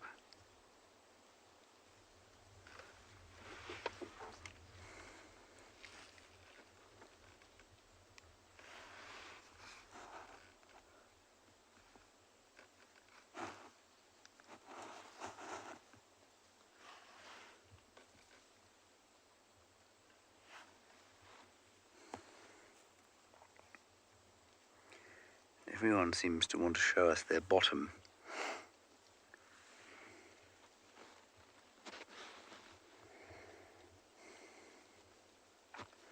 Hello, the craft. The maximum attainable weight for a wart pig is about 100 kilograms. Most of them don't get anything like that big. I'll give you some exact stats if you'd like.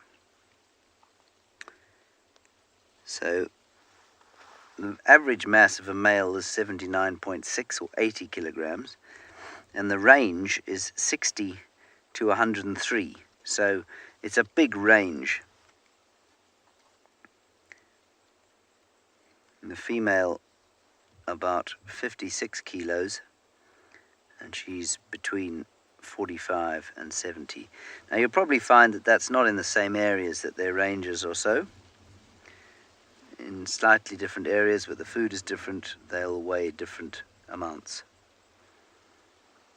Although all of those figures come from an area in KwaZulu-Natal.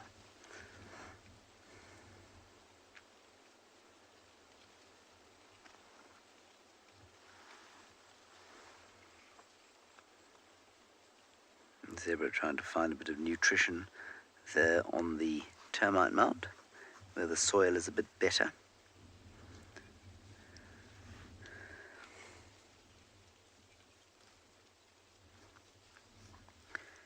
Aerolas, I don't think adolescent elephants have bad tempers necessarily. I think they just like to test themselves like adolescent human beings. So I wouldn't describe them as bad-tempered. So I think that zebra stallions are definitely worse-tempered than adolescent elephants. I think adolescent elephants are actually just kind of, testing themselves, curious. And it's normally bulls. It's very seldom adolescent cow elephants. It's normally bull elephants.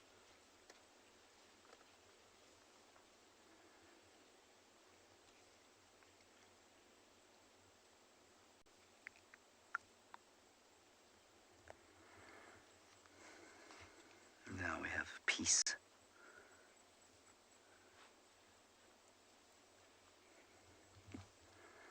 We'll probably head down towards Chitwa Dam now and see if we can find some leopard tracks. And in the meantime, I think you're going somewhere else. Well, James, I know of one elephant that I'm not sure if she'll ever grow out of it, and I think you all know who I'm talking to. She's the sassiest elephant I've ever met in my entire life. But I think I don't know. Do I agree with James? Do I think that zebra are the most temperamental? What about buffalo?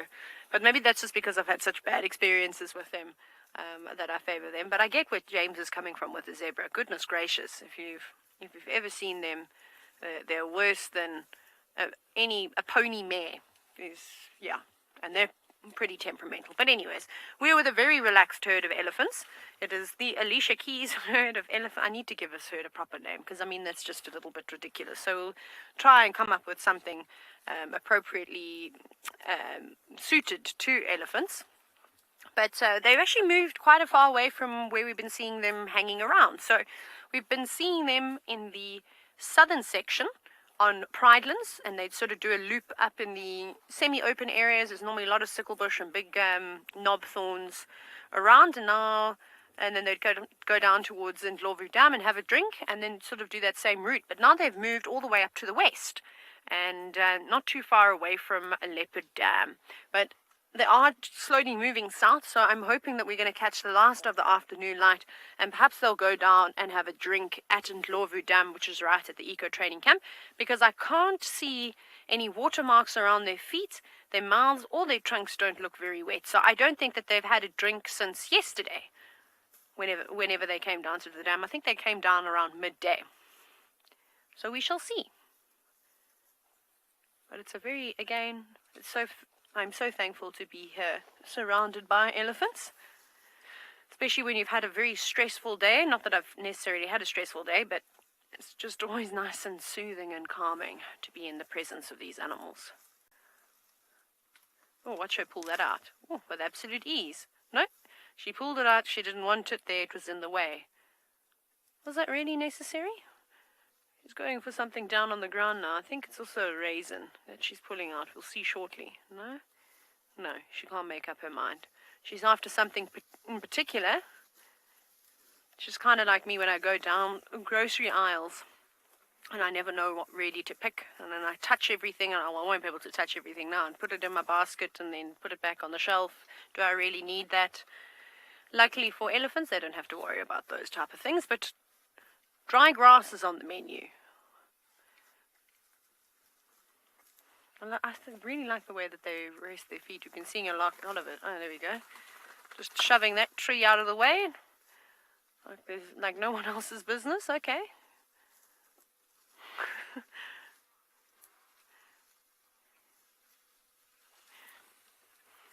Now, if we look at elephants, and obviously we've been seeing them barge through trees of all kinds, some with thorns, some with dead branches.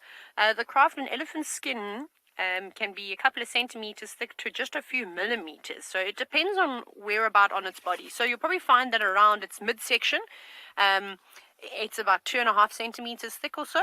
And then if you go around towards the ears, where the skin is very thin, just a few millimeters in fact, that's where they're susceptible to I suppose, getting piercings. And that's why we often see elephants' ears sort of to be quite tattered, is because they, maybe at a young age, they walk through a branch and a thorn or something hooks on their ear and tears it. But they heal very, very quickly. So you can see she's got some tattered ears. But I think the perfect example is the matriarch of this herd with her big rip in her ear. But I don't know what would have caused something like that. I suppose it could have been being attacked by something at a young age, or again, maybe vegetation of some sort. But elephants are very well protected. And you can see, if we look on the body of the elephant, there's some fine white scratches. And you see that. It's the same thing as if you were to pick up a stick and lightly drag it across your skin. It would probably feel much the same, because elephants do have hair on their body, not as sort of delicate, strains of hair that we sort of have on our bodies. It's a sort of a thicker bristle, but they can still feel things. There we go. You can see now the light, the backlit catching the hairs. They can still feel even a fly sitting on them. So yeah, it's a very, very tough skin, especially down there on the feet and all the way up the legs. You can see it's quite loose as well. So when sticks and things drag across it, it doesn't really cause them much pain at all. It probably provides a nice scratch.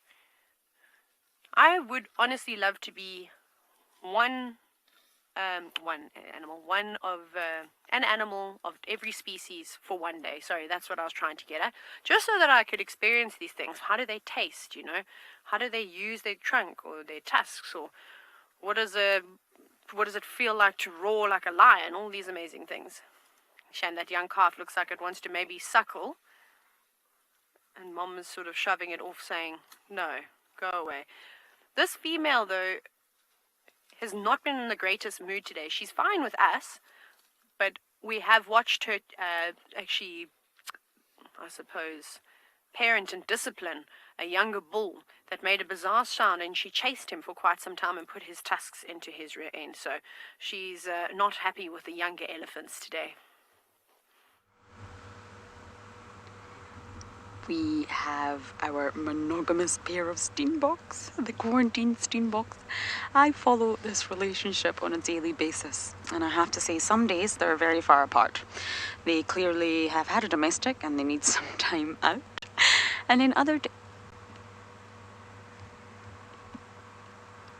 days, they're cuddling. There was a male and female there, monogamous.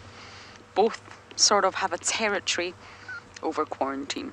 They're very small territories, but they are territorial. And of course, well, they sometimes enjoy being in one another's company. Just an update, I do have Niels on camera now, so he can say hello with his big thumb. And we've got some zebra ahead. I'd love to show you the zebra, if my car will turn on. I tried to put these on camera for you this morning, but they were not playing ball. So here we have a magnificent sight, a sea of impala across quarantine, and then your black and white stripes. Dazzle me, matey. I think it has to be the most glamorous of all collective nouns. Dazzle. We've got a youngster right in front of us on the road. There's quite a few foals around right now. And normally you see a stallion with his mares. They have a harem social structure. You're standing in the middle of the road, little one. So you will see a stallion with all his mares and then the foals. And they have to defend their mares actively, or they can easily lose them to a male. There's lots of zebra crossing jokes popping into my mind right now, yes, but I can't bring myself to say them out loud. Or maybe I can. There's a zebra crossing.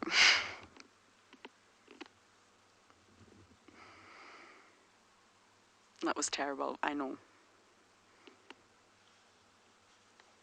But yes, stallions will fight. The bigger the harem, the better. The more females you have, the better. But you've got to be physically fit enough to maintain your harem. And zebras can be very violent when they fight. Very violent. They have really, really sharp teeth. Well, not necessarily sharp as in pointy, but they're very sort of thin at the edges. They're rectangular and they can give a really good bite.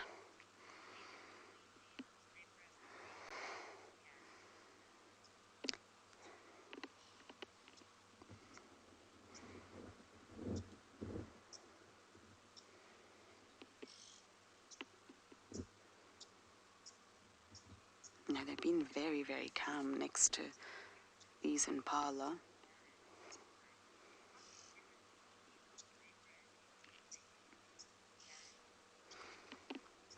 Gareth, you're asking about the different species of zebra that we actually get out here. Out here in in South Africa, in the Kruger where we are, we only get the plains zebra. And you can actually identify them as they normally have what looks like a shadow.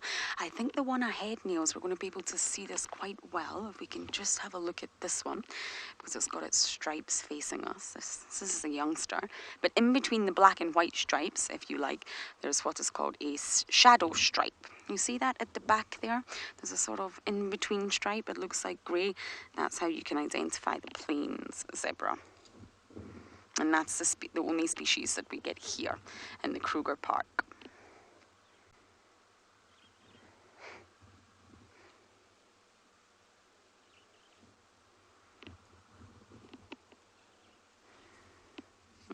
We've got more zebra crossing. Oh, that joke really, really never gets old.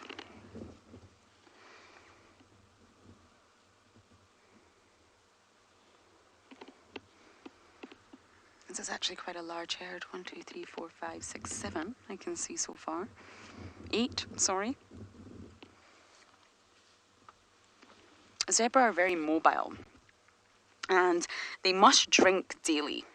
So they're very rarely about 10 k's away from water, really. They're very water dependent but mobile.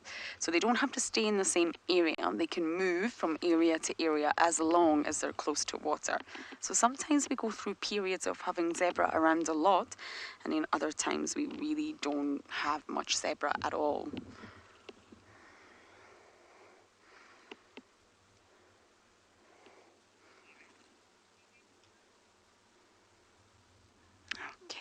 Haven't quite decided my plan yet. Maybe to catch up with these elephants or go back to the den.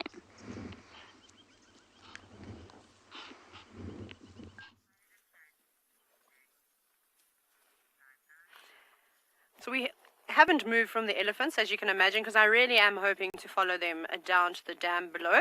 But we're just watching this young elephant just feeding on a sickle bush right in front of the car, very relaxed for now, until it decides that it's unhappy with us and maybe trumpets at us and mock charges the vehicle. That would probably happen. So there was much discussion in the vehicle just a few minutes ago about Jurassic Park. And it's my favorite movie, or one of my favorite movies. And I'm sure all of you know by now that it was indeed a little elephant, an elephant calf's trumpet. Probably maybe like a frustration more than anything that mom wouldn't let it suckle, that they distorted and used for that terrifying roar that the T-Rex does in Jurassic Park. Oh, now you're going to eat on the grass. Everyone's eating grass. I mean, I suppose that's what normal elephants do, and they feed on this most of the time.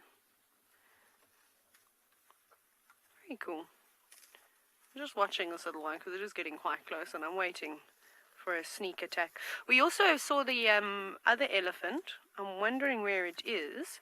The young male that we tried to get a really good view of its trunk that has some damage to it. So I'm going to keep an eye out for it, and when it does pop into an area that we can see it, we'll try and get a decent view.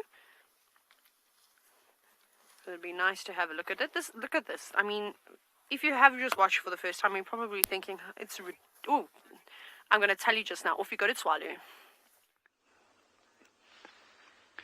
Finally, we have an animal that came down to drink other than the birds. This is a yellow mongoose. Super, super, super cool little animals. You often find them actually in very close associations at burrow systems with meerkats. And look at the way he's standing up. That is very, very reminiscent of the way a meerkat stands. So I'm so chuffed that we got him coming down. I was just saying, we've sat here for so long with very little going on, and apart from some really good birding, and then this little guy rocks up. But you see the way he holds his paws, exactly like a meerkat, bracing himself on his tail. He's going to have a good drink there. And he would put his head straight behind that pile of mud. Yeah, we're talking about you. But we're talking about predation on these lapwings to link that bird that's standing right in front of him with that mongoose. A mongoose like that will actually predate the lapwing chicks, the tiny chicks, if it gets half a chance. But you can see itself from the size that it is, it's also very, very prone to predation. That's why he keeps stopping and looking and stopping and looking and standing up. Oh, there's a beautiful sighting now. Wow. Wow, look at those colors on him. Look, almost orangey legs. That grey torso, or the grey neck and shoulders. And that yellow body. In fact, looking at the grey neck with the yellow body, we got an animal in South Africa called a reedbuck. We get them on Tswalu, mountain reedbuck. Their colors are not dissimilar to that. They're also like a two-tone color. But wow, it's in beautiful condition, eh? Look at that, doesn't waste any time going across the open area, wants to get straight back into cover. Yeah, and looking again, just like a meerkat, eh? That's when you can see those similarities, eh? And gone. Wow. Now I can breathe a sigh of relief. I was worried we were going to sit here for 3 hours and not see a single animal apart from the birds. And I love my birds. I'm always a big bird fanatic, and Genre has actually been helping me with some of the more difficult LBJs, which is really, really good as well.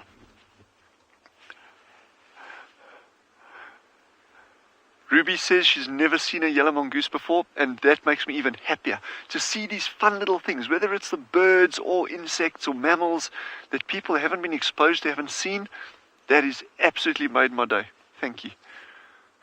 No, it's brilliant. It's just, and that's the thing, we could sit here for hours and see nothing. But it's not about that. It's just being there. It's being in the moment. It's the wait. It's that expectation. And while we're speaking about birds, old Sheldon the shelduck actually took off and he disappeared.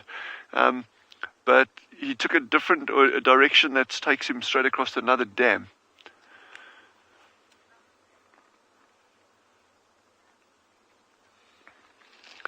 So Scarlett has asked, where is the mongoose's family? So these yellow mongoose, they never formed these big groups like the meerkats do.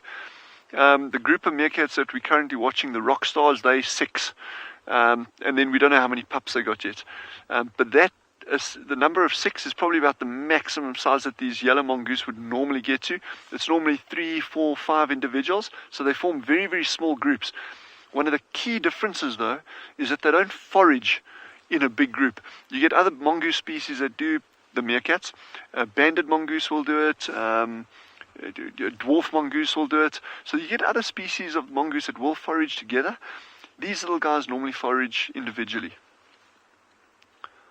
And there's pros and cons for that, obviously. I mean, you're less likely to be found by a predator if you're foraging alone, because but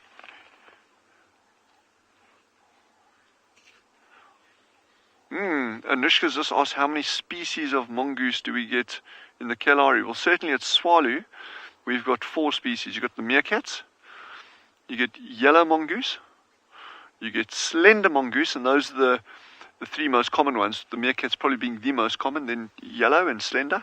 But then up in these mountains that you can see as a background to the dam that Genre is panning over, you get a gorgeous one called a grey mongoose. And those ones, they are pretty common up in the mountains, but so rarely seen, just because the terrain is so inaccessible, so few people go up there, and they very, very strictly associated with these rocky areas. Occasionally you'll see them right down on the bottom, but just along the base of the hills. But normally they're way up in amongst the rocks and that, and become very, very difficult to see. But mongoose are great little animals. Sheesh. And you got old Rikki Tikki Tavi that Rudyard Kipling portrayed so well in his writing. So there's some other interesting birds on the other bank. These are really, really cool ones. So to most people, they just look like LBJs, like these really nondescript looking grey birds. Those are called wattled starlings. So they're out of their breeding plumage at the moment. When they're in breeding plumage, the males have got these beautiful wattles on either side of their head, as the name refers to. So that's just nice seeing them coming down and drinking like it. And that bright blue one, that dark blue one that's sitting in amongst them, that's a Cape glossy starling. So there's two different species of starlings just there. It's sitting quietly at a dam like this always pays off. Eh? I'm just so chuffed with that mongoose sighting. Wow, man. That mongoose was great. So those starlings, look how they're all gathered in that one little thing there. They're actually bathing as well as drinking. So they're doing all their normal hygiene things, keeping nice and clean. And they're communal nesters as well. So they don't make one single big nest like the sociable weavers do, but so each pair will make its own nest, but within a near proximity, you can get hundreds of other pairs that have made multiple different nests in a very, very small area, and it's very, very distinctive. So it's actually nice to see that little flock down here. I haven't seen them at this dam for a while now. And then, then across, okay, yeah. So it just shows how good the birding can be, even in a windy and cooler day like today.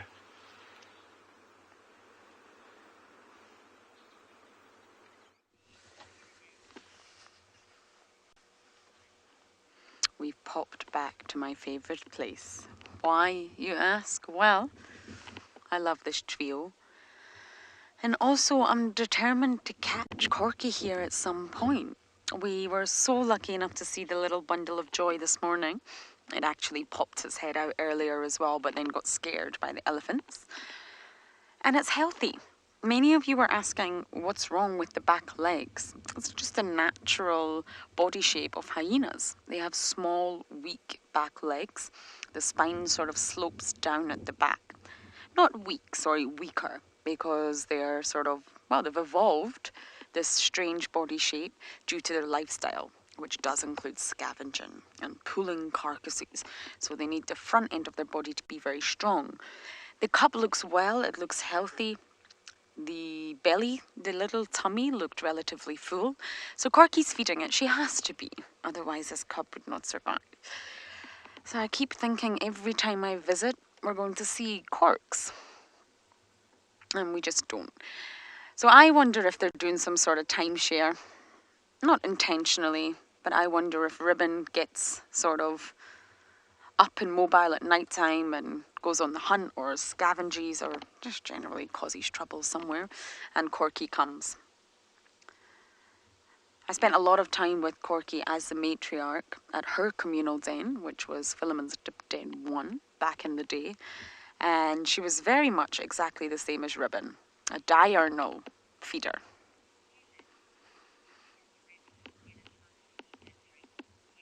Helen, it will be nighttime. They are nocturnal animals.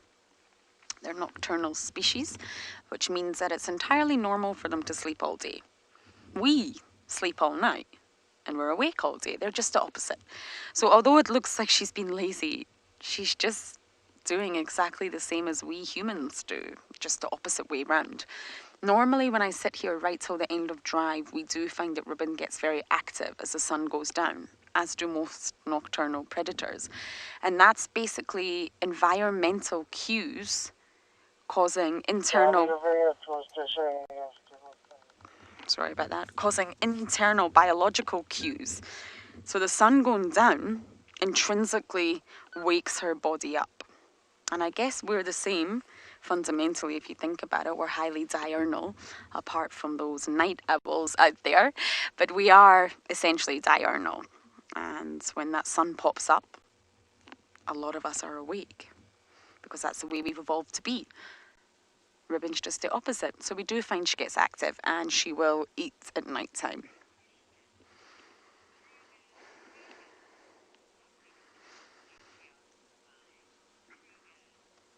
Kruger, a matriarch? Well, it's a great life being a matriarch, because you're in charge. Everyone must bow down to you. Sounds great. So you will get... I love that sound. Squitter, squitter, squitter. You will get first dibs at a carcass, for example. Hyenas can, well, they can be quite violent and aggressive with one another when it comes to a carcass, as just as lions are. And the matriarch will always get to take the larger chunk first, which means that generally the matriarchs are larger because they feed well, and they're often healthier, again, because they feed well. She makes the decision, she'll call the shots if they're doing a coordinated hunt, which doesn't really happen too much out here in the Sabi Sands, but it definitely does in the Masai Mara. So being the matriarch, you're basically in charge, and you also get first access to food.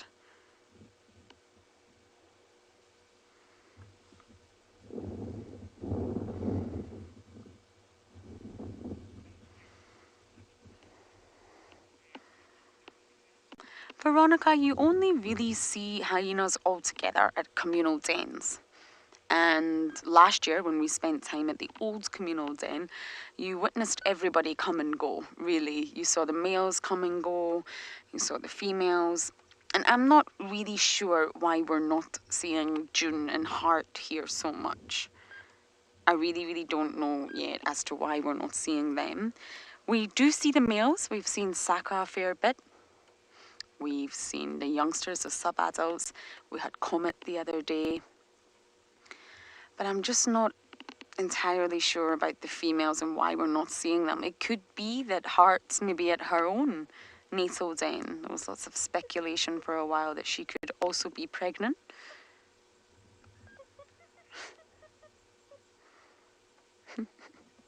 And I saw June the other day with Tandy. So June's alive and well, but I also don't understand why she's not coming here. She got quite badly injured in the matriarchal takeover. And I wonder, I don't know, she needs a clan at the end of the day. She's still part of the Juma clan. She needs them when it comes to protection against other clans. So in answer to your question, I'm sorry, I don't really know. I'm still trying to get to the grips with the dynamics. And I don't fully understand why we're not seeing Corky either. I'm only speculating at this stage.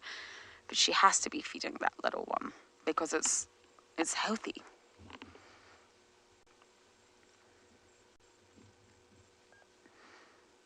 And it just puts me in this position. Should I leave? Should I take a bumble? Or should I stay in case Corky comes? Patience pays off, as we all saw this morning.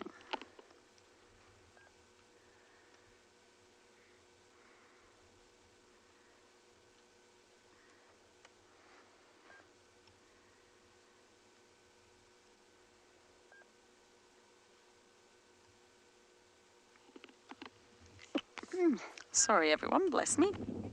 I had a spontaneous sneeze there. Okay, I'm going to sit tight and make a decision. Should I stay or should I go?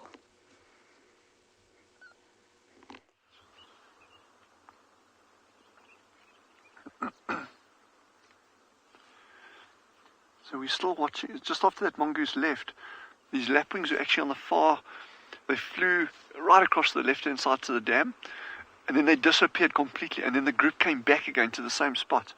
So I think the feeding on this side, as you can see by that youngster, is probably very, very good because the wind's pushing all these little invertebrates that he's feeding on right onto this edge of the dam over here. I mentioned a lanner falcon earlier. So that is a goshawk is more designed for chasing birds in between bushes. The lanner falcons are going to be sitting probably 100, 200 meters away from a waterhole like this. And what they do is they'll just sit and watch from a distance. And in fact, you can see these doves coming past you through the frame on quite frequently. So there's a lot of bird activity around you now. And you'll get a lanner falcon that'll be sitting far away. And then he'll come in low and fast. And I mean, for us to even catch a moment like that, we'd be extremely lucky. But these doves that are coming in here now, that's going to be prime food items for lanner falcons. Also, one of our big things that I'm still looking for, and I haven't got it right yet for the past couple of weeks, is African wildcat.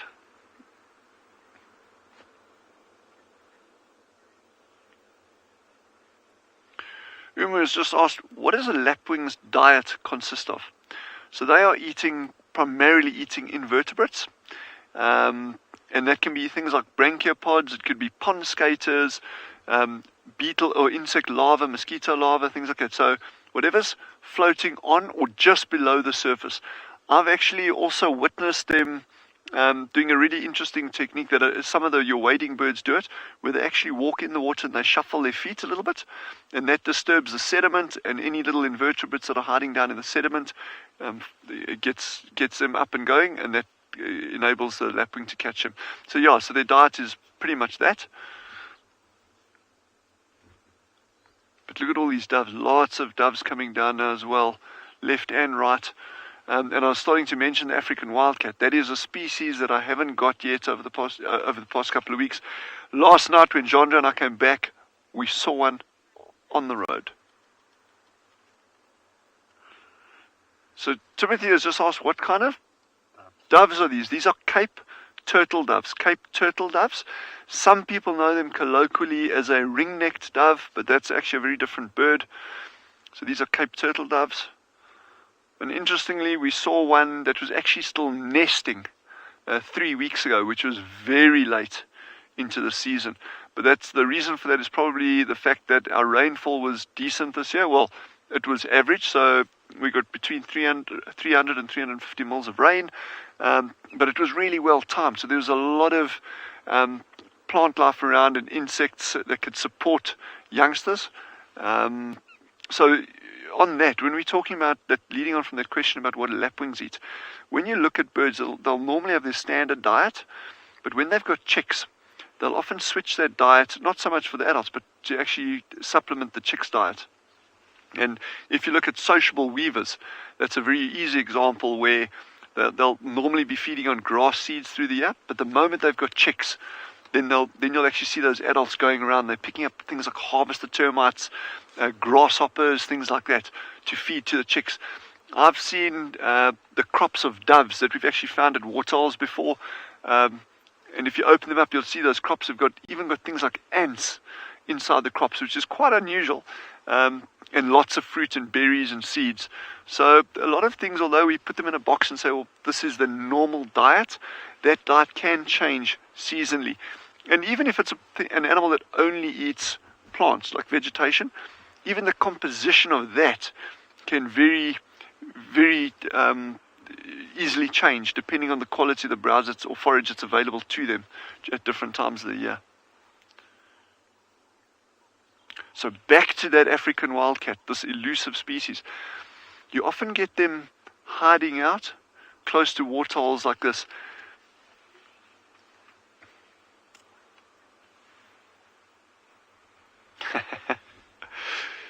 Jenna, who's 14, has asked a wonderful question in terms of the color of birds and that. So Jenna has asked, why are some birds, in fact a lot of birds, are the females more dull than the males? Certainly in terms of color. Okay, there's a very, very good evolutionary reason for that, or whatever you want to believe. And that is, the key thing there is, it's often your females that are doing the nest building. Some species both help with the nest building, but it's very often the female that does it, and it's very often the female that is the one that's consistently incubating those eggs. Now, you don't want to be sitting on your nest and you are super brightly colored. Then you're kind of like painting a target flat bang on top of your nest and saying, well, come eat me as fast as you can. Males in an environment tend to be more expendable because they are, by the nature, they are fighting, they are defending territories, they got to advertise territories, whereas the females are actually really the golden ones. The females, so to speak, are the golden goose. They're going under the radar. They want to be not seen. They want to hide their nests, hide their eggs, so they can raise chicks.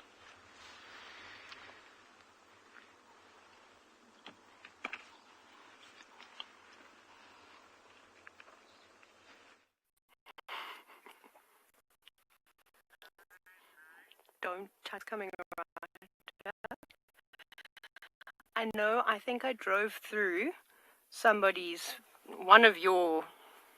I definitely drove through hyena dung. I'm pretty sure, or feces, sorry. That's what I've done. But look how naughty this little one is. Sorry if I'm leaning forward. Don't touch the car. No. No. You're not allowed to. No. Naughty. Don't. I'm very sorry. Just had the most incredible sighting of 2 dwarf mongoose fighting so violently. I've never ever witnessed that before. And believe it or not, this is the exact same location that Davi and I saw mongoose yesterday. Or was it this morning? One of the two. I think that's a fighting pair. I've never seen mongoose fight before. Okay. I think we're going to have to risk turning the old engine on. Okay. The engine that never wants to start.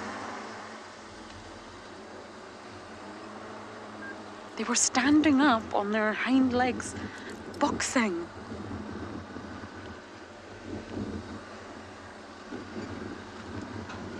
One of these mounds must be there.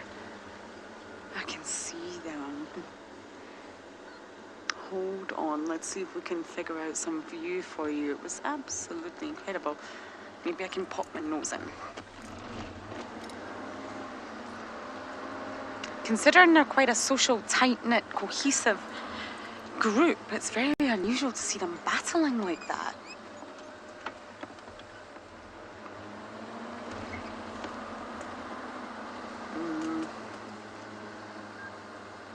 I mean, I hope it's not this termite mound. This is the least impressive termite mounds of all termite mounds. So I hope that's not in their network.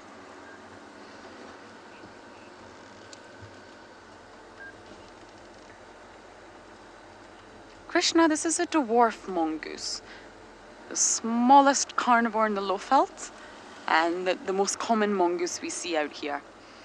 We get the slender, we get the Myers. I've seen the banded here once, but this is the most common that we actually get in this area. I'm sorry, I may have completely lost our mongoose. The grass is really, really long here. It was just so incredible to see them fighting like that.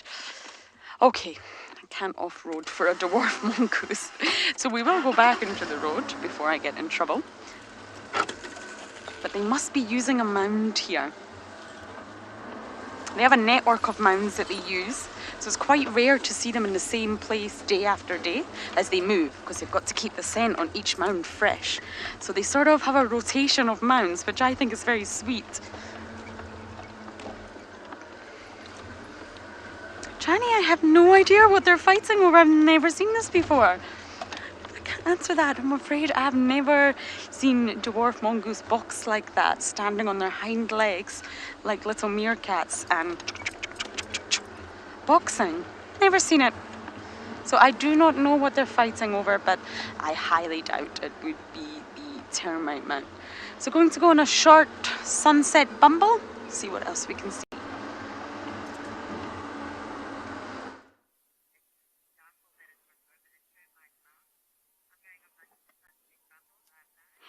So, well, you're back with us. We haven't gone anywhere. Now, the hyena on the right was the one that was very curious about our vehicle and right up to smell the car, but has now grown bored of us because we didn't touch it, we didn't feed it, we didn't do any of the things. And I was saying to Kat today that my primary school teachers would be so impressed that my self-control has improved tenfold, because I always used to fail the self-control thing, as you can imagine, when I was at school, but I've definitely got much better. And it's really tough. I can promise you right now, it crosses every guide's mind. If I just reach out and just touch that hyena, if I just reach out and just touch that elephant as it walks past, is it going to know? What will it do? And of course we don't do these kinds of things because I'm pretty sure that hyena will take my fingers off. So, and well, you can imagine an elephant could do a lot worse to you. So even though it is very, very tempting, it is so important when you're on a safari to not cross those boundaries and to not let the animals touch the car, nor let anybody on your vehicle touch the animals. I suppose it goes hand in hand. But we've got two different hyena or age categories of hyenas. The one on the right was fairly large and quite tall. The one on the left doesn't look as big, but I could be mistaken. It would be interesting to see when they stand up. But I think there's a few months difference. Look at the face on the left. That is so pretty. I love it when the bit of the white of their eye starts to show and they get that real puppy dog sort of look. But that one on the left looks like one of the younger cubs that we spent quite a bit of time with yesterday afternoon. And the other one, like I said, when I was right here by the car, was fairly tall and probably 6 or 7, maybe even 7 months old. A little bit on the bigger side. Sorry about that. That is just Rebecca, the director, just calling us back. I don't think we're in a particularly good, stable signal area. But we'll continue to hang around the hyenas and see if anybody else joins the party. Or go to have a beautiful... We've got a gorgeous picture here now of the sun going down, and I'm going to be quiet and absorb the peace.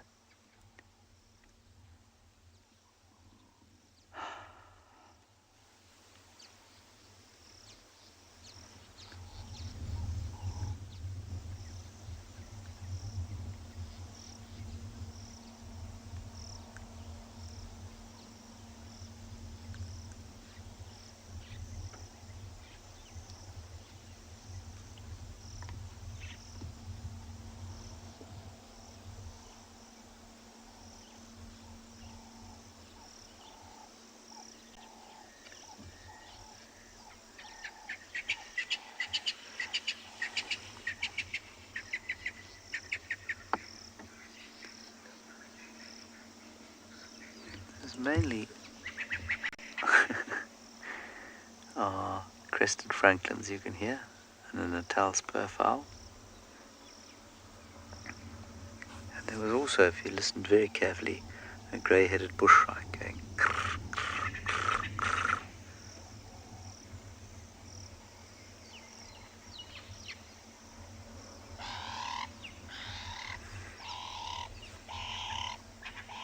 Lovely dove sounds.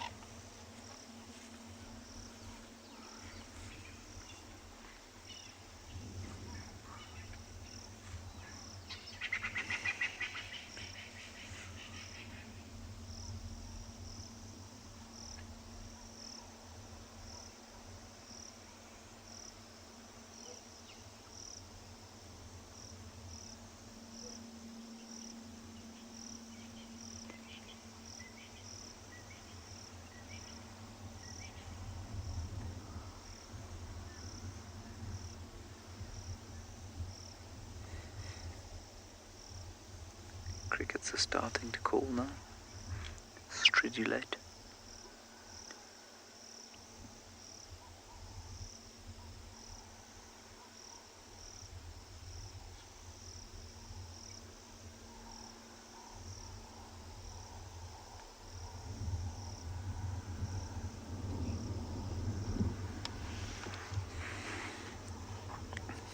Thank you, Jackal. Yes, it is a beautiful sunset. We get quite a lot of them here. We're very, very, very privileged.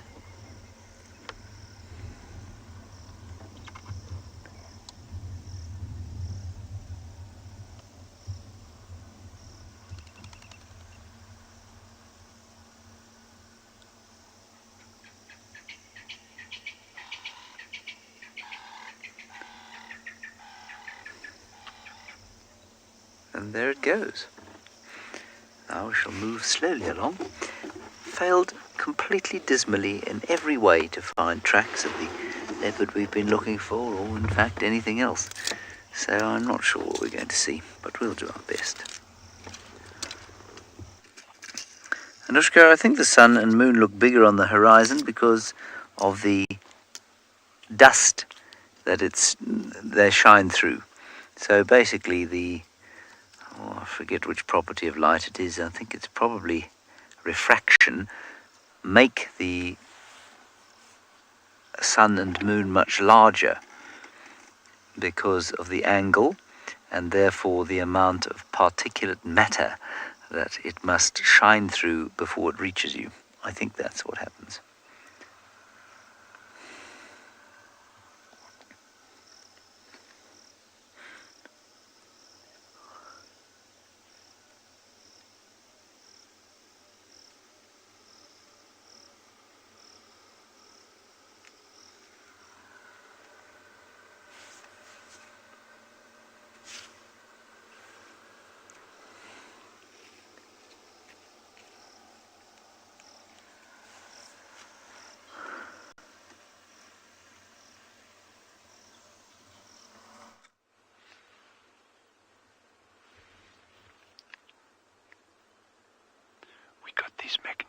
magnificent sable bulls.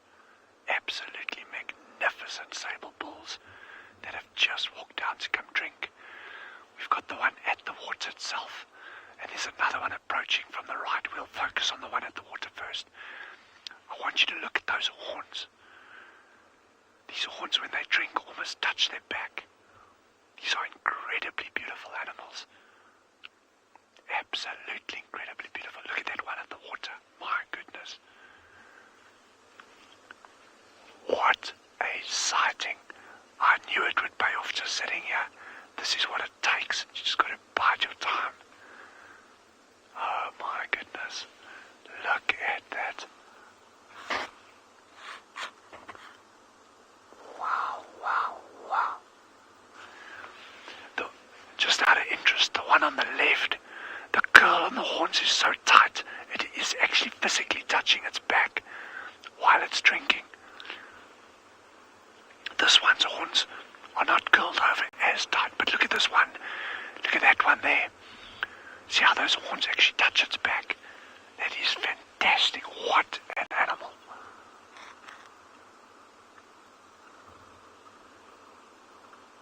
Oh my.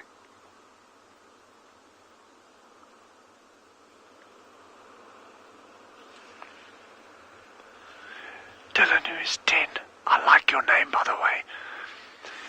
Dylan, who is 10, has asked, how big can these sable antlers get, or these horns? We call them horns.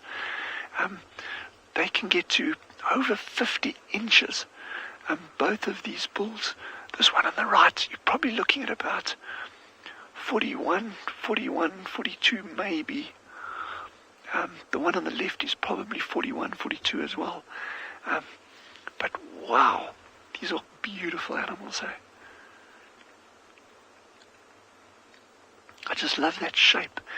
And you would think, how do they defend themselves if their horns are facing backwards? But when they're fighting, okay, if they're defending themselves against a predator, they will actually go down on their knees. They go right down on their knees, and then they put their head forward. They put their head right down, so those horns come forward, those points face forward, and they actually use them like scythes. Ooh, what's going on here? So these will be two territorial bulls, dominant bulls in the area. And that one is exhibiting a thing called phlegm. So he's just smelling that other male. Yes, this is beautiful, beautiful sighting. This is incredible. So this is all dominance behavior. So I would say the one on the right-hand side that's moving going out to the right, that's probably the dominant one out of these two. And we've got a kudu that's coming down to drink now as well, a big kudu bull. Well, I'm so excited that we got these sable. Goodness gracious. Hey, it's happening. Waiting for just over 2 hours has paid off beautifully now.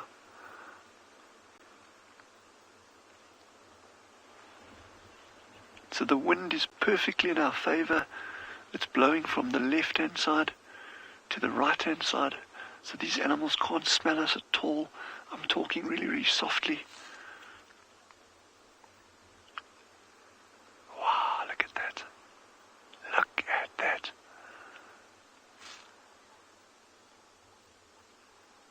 Again, he's probably 6-7 years old, give or take. He's kind of the same age bull as this one, the skull that's lying at the dam here. So it's quite interesting. Jean-Joe and I were chatting about it, that every day that we've been here, we've had so much animal activity. And today's the first day that we've actually had almost nothing until now. So I think it must be this wind, this cooler weather that's settling in, that's doing this to them. But I'm just really pleased, very grateful in fact, that these two sable, the mongoose, this kudu, have popped in now. It's just so good to see.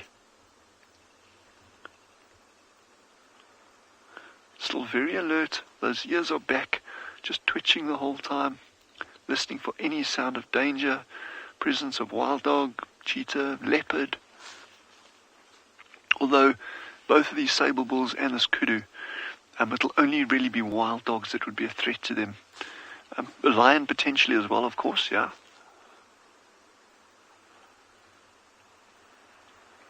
But in these very open areas, it'll be quite difficult for lions to actually catch them. But the moment they move further out into more cover, that becomes a different story.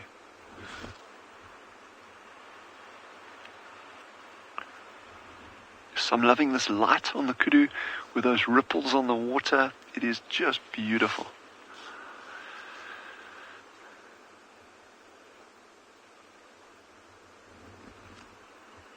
He's very alert, eh? That kudu is very, very alert.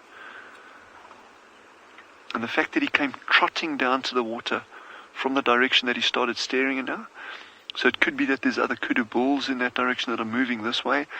I doubt very much whether he would just be alert and staring there if it was a predator that was approaching. But I could be wrong, Jish. It could be a brown hyena, there could be cheetah coming down. Yeah, things that wouldn't necessarily be a threat to him, but that would draw his attention.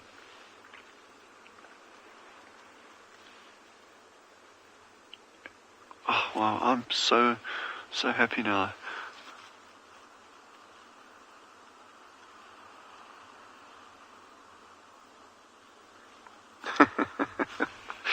Origami has asked the question, and I like the question very much. It's like, how often do kudu have to go and get their horns recurled? This is like a once-off treatment. So you got that curl, it just stays, it just sits. And just out of interest, I have an origami kudu on my desk in my office. Maybe I'll actually bring him out tomorrow. Yeah. Rebecca, one of our directors, has just said it's like a 1980s perm. I have no idea what perm she has, but it's time to change. Yes, that is a beautiful bull. Oh, there's a giraffe. That's what he was watching. He was watching the giraffe coming in. So you see, again, we didn't know that there's an animal there. We didn't know that the sable are going to spar. Sorry, I'm jumping around you, but it's just getting so exciting. I'm getting so excited here. The sable made a feint. The one made a feint at the other one. Watch this. And remember I was telling you about the dominance thing? Look. Ooh. Look. Oh, nice. So this could all build up to a more serious fight. Typically animals really try to avoid physical clashes, because remember, listen, look at that. Every time they actually fight seriously, they risk injury, and if you're injured in these environments, you're compromised, and a compromised animal there's every chance of it dying. You're being caught by a predator or getting infection or something. So most displays are really that. They kind of shows of strength, even the pushing, the initial sparring, and it very rarely escalates into a full-blown serious fight.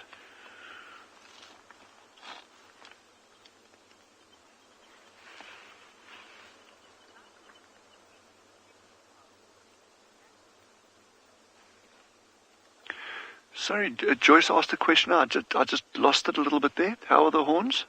To protect themselves with their curls backwards. Oh, yes. Okay, so Joyce has asked the question is, how are the horns used to protect themselves? If they curl, yeah. If their horns curl backwards, how do they protect themselves? So Joyce, if you watch carefully, if these animals start sparring again, okay, you'll watch, look, you'll see they can actually put their head right down. If they start fighting seriously, they'll put their head right down, and then those points are actually brought forwards. And then they use them like scythes. They are absolutely lethally dangerous. And they are incredibly strong, and they're incredibly fast. And there are numerous records of sable actually effectively defending themselves in attack against lions, where they'll actually kill lions. But this, what you're seeing now, this side-on, is classic sable. These two bulls are just sizing each other up now. That's all they're doing. They're kind of getting the measure of each other. Look. You remember I was saying about the head down? And they can inflict very, very serious injuries on each other like this. But at the moment, this is all just sizing up, sparring. Yeah, just when I thought it was going to be a nice quiet afternoon at the water, we get this. Oh yeah. Just never, you just never know what you're going to get. It's like a box of chocolates.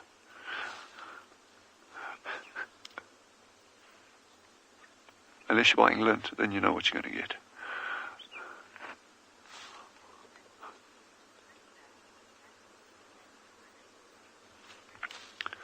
Patricia has asked what animals are sable related to.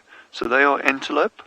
They are antelope, but the one that we get at Tswalu that they're very closely related to are roan, R-O-A-N, roan antelope, and they both belong to the same genus, which is Hippotragus. And this is Hippotragus niger, meaning black. And these bulls are strikingly beautiful animals. In South African, one of the local languages here is called Afrikaans. It's very similar in some ways to Dutch. And the Afrikaans name for this animal is a swart wit pens, which means a direct translation is it's black with a white stomach. Swart is black and a wit is white and pens is a stomach. So it's a black white stomach. I think that's fairly apt.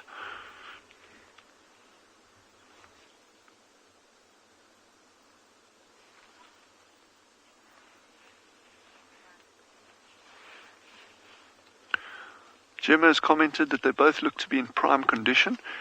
I totally agree. The one closest to us is actually an older bull, and he's in slightly, when I say worse condition, I don't mean it in any sense that he's in poor condition, but his condition is not as good as the bull on the left. So the one on the left is actually a slightly younger bull, but they are both beautiful animals. Yo. Ah, wow.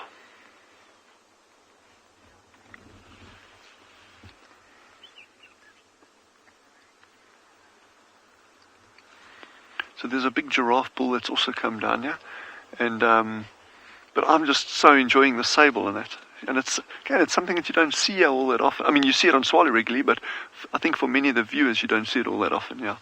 But have a look at this big giraffe bull.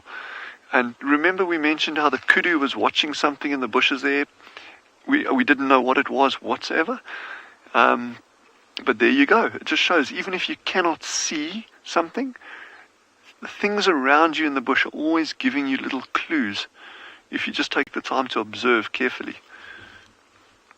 Their entire survival hinges on being vigilant and being able to pick up clues from other things. So that kudu will stand and watch something. No, okay, there's a sound or there's something walking there, I'll watch it. And that'll often give it away. And there it is, the giraffe.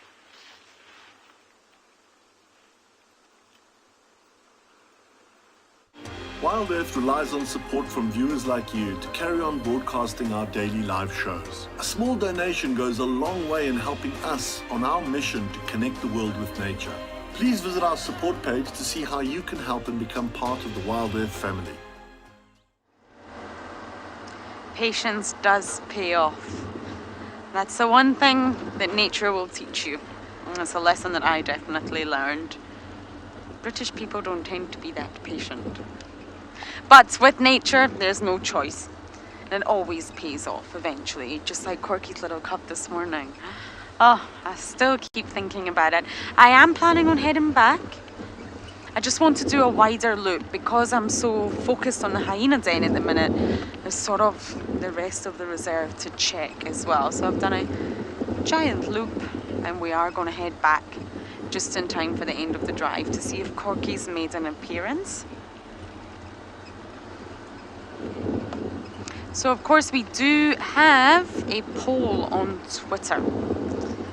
So please vote for the cubs' names. Not Corky's one. I'm afraid we've given you a choice of 4 names, and you can vote. Vote for 2, and these names will then be selected after 24 hours and be given to Ribbon's little ones, and I'm very much looking forward to them having proper names. We unofficially called them Bow and Tie, but that was just cute little nicknames. That, of course, is not what they're called. We just needed to try and differentiate them, because I at one point thought one could have been a girl, but I think we've definitely settled on the fact that they're now both boys. And they're the calmest hyena cubs I have ever seen.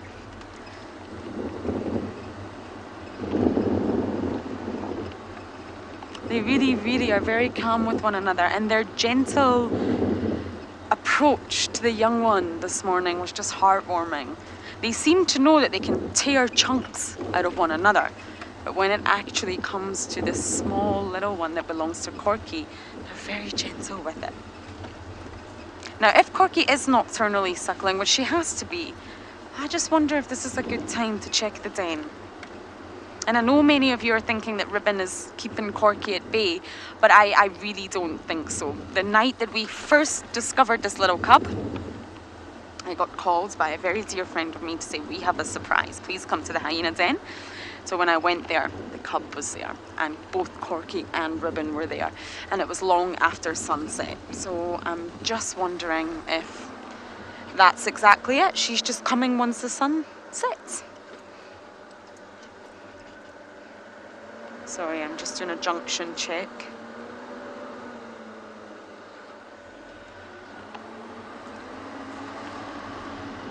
It's driving both James and I bananas, the leopard situation.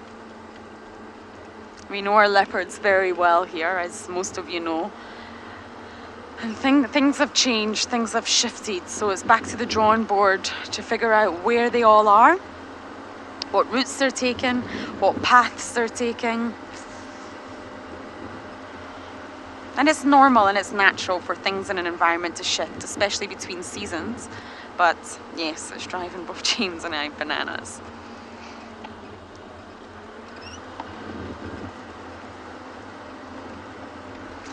Bella, I hate to say this, but I have had not a single update.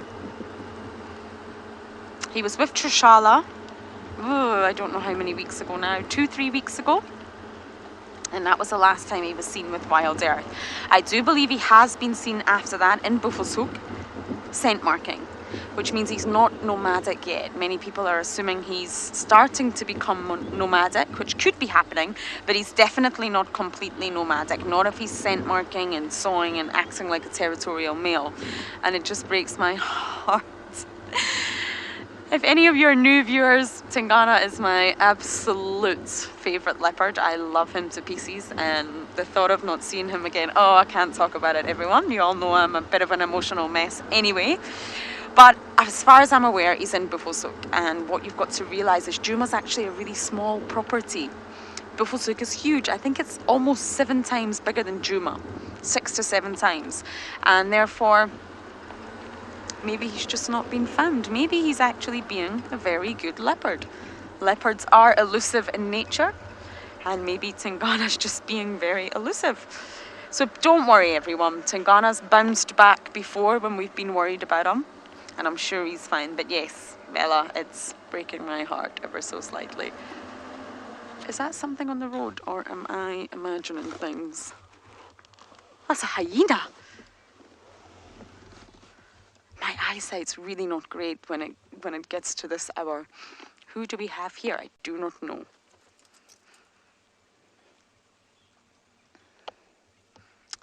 Oh, 2 hyenas. This is fantastic.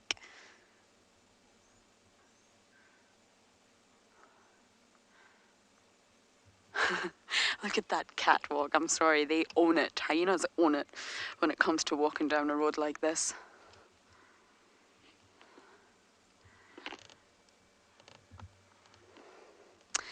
Niels, I actually think I'm just going to reverse a little bit because I am blocking the road and I don't want to. We should never block animals' paths. No, hyena, don't go. I'm giving the road to you.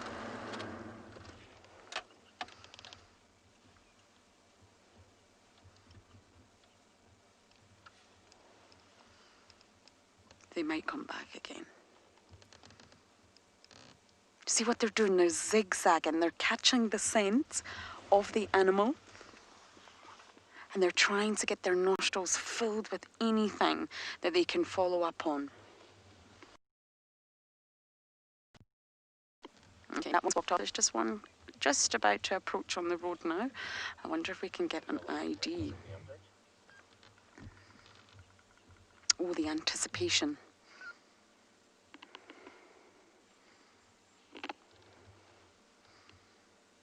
It's coming, I promise. Oh no, it's taking the same path as the other one. It's right behind the vehicle. Okay, let me turn around. Anticipation is key when working in wildlife, but let's not forget, we don't always get it right. Okay, I can see them slinking off. I'm going to try and keep up with this pair, find out who they are. Hopefully, they might lead us back to the den.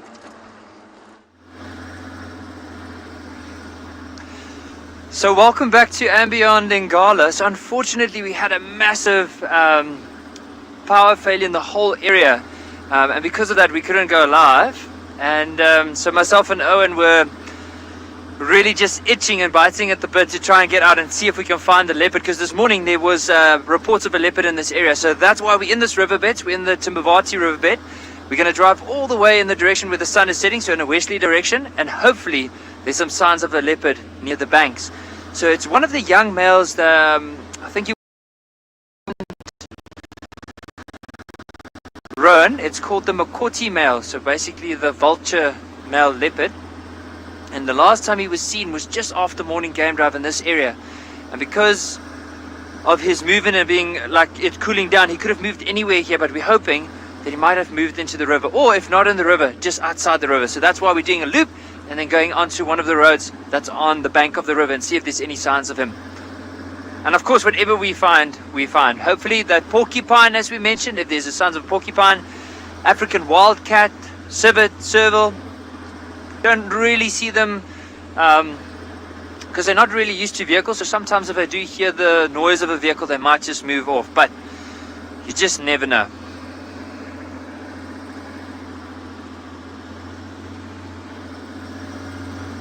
But it has been a beautiful afternoon. I mean, the sunset this evening was incredible. So we were in the riverbed, and basically there was quite a few big trees on the bank, and we can just see the sun setting behind that.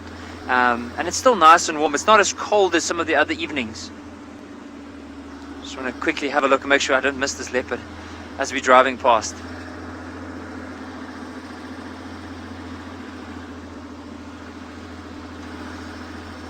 So basically what I'm trying to look out for, especially with this particular male, so sometimes he'll sometimes just lie down with his head facing away from us, so you can't see the reflection of the eye. So possibly that white tip at the end of the tail is something we could be looking out for. And Pat, with the soft sand, so how we do it is, so with these vehicles, they do have low range, and I think if we didn't have a low range or diff lock, it would be very difficult. I think the vehicle would just basically bog down. So because of that, we just put it into low range, second gear, and then the vehicle would drive. You can basically see it, like I don't even have to touch the steering wheel, because basically because of the tracks in the riverbed, it will follow that.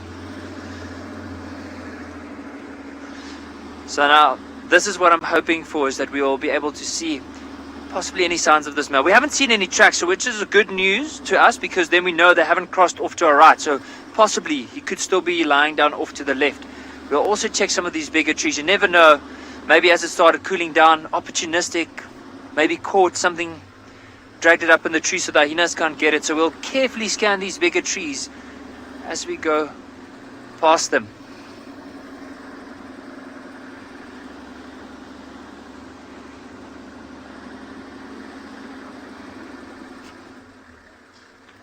So now I just want to take it out of the low range into high range, because if I don't do that, then we're not going to get very far very quickly.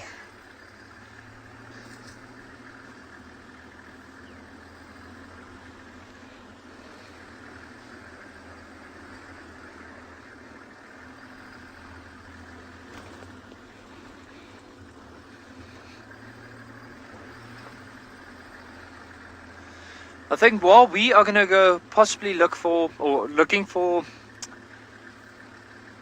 this leopard, as well as possibly seeing if there's any hyena that might be in the area because of the leopard. We're going to send you back to someone that has hyena. Back to Lauren.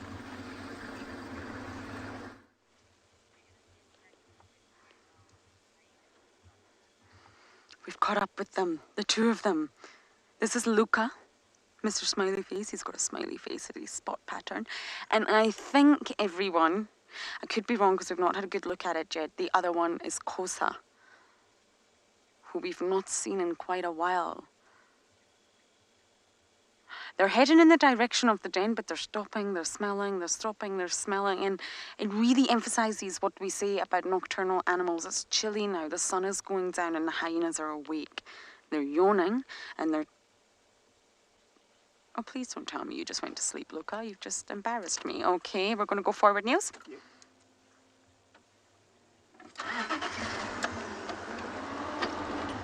Okay, there's Kosa there. So I'm going to try and... I think it's Kosa. Let's see if we can just get a little bit closer.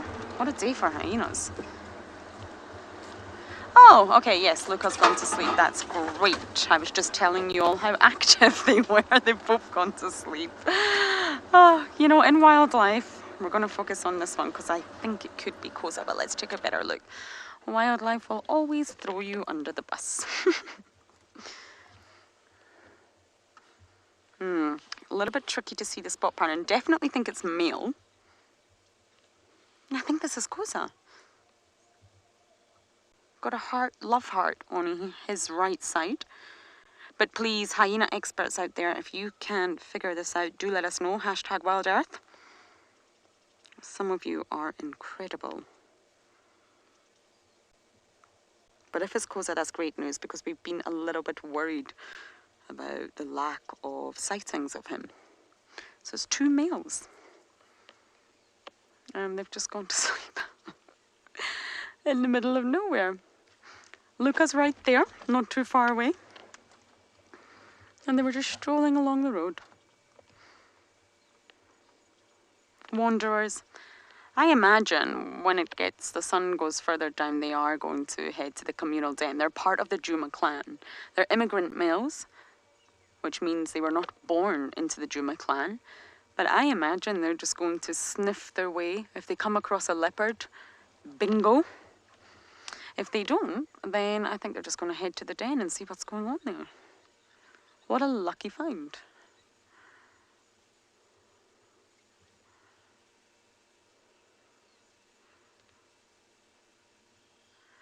Now I don't know what to do.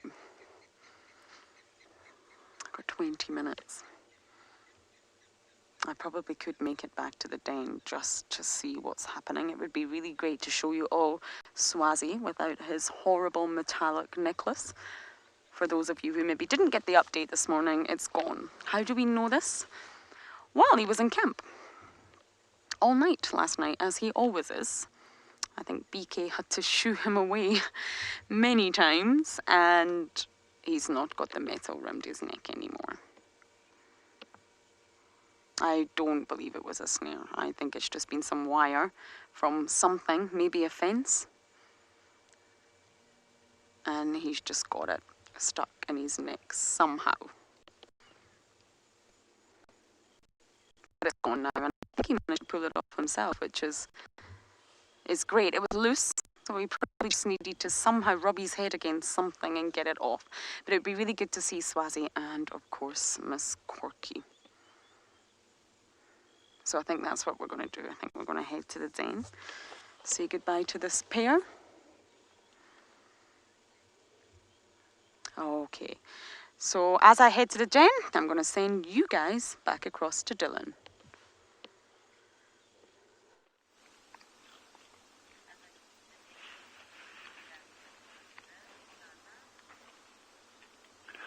So we're just absolutely loving our time in this little hole in the ground with our branches around us here. But while we're here, we found something quite interesting. And I just want to show this to you. And I know we've had a look at these things a little bit before. Is that close enough, Chandra? Is that good? We've had a look at them before at the same dam, in fact. But just lying in front of the blind, there's this magnificent stone flake. And my fingers have recovered, by the way, after my glass incident. No sympathy required, or I'm sure there wasn't any, but anyway. But this is a beautiful example of a stone flake, probably late Stone Age, so you range probably 40,000 years to the present. But just how beautifully made that is. Off there, the point is a bit broken, but it's actually got, very difficult to see, but it's actually got secondary touch-ups all along the edge over here, which would have given it a really sharp, serrated edge.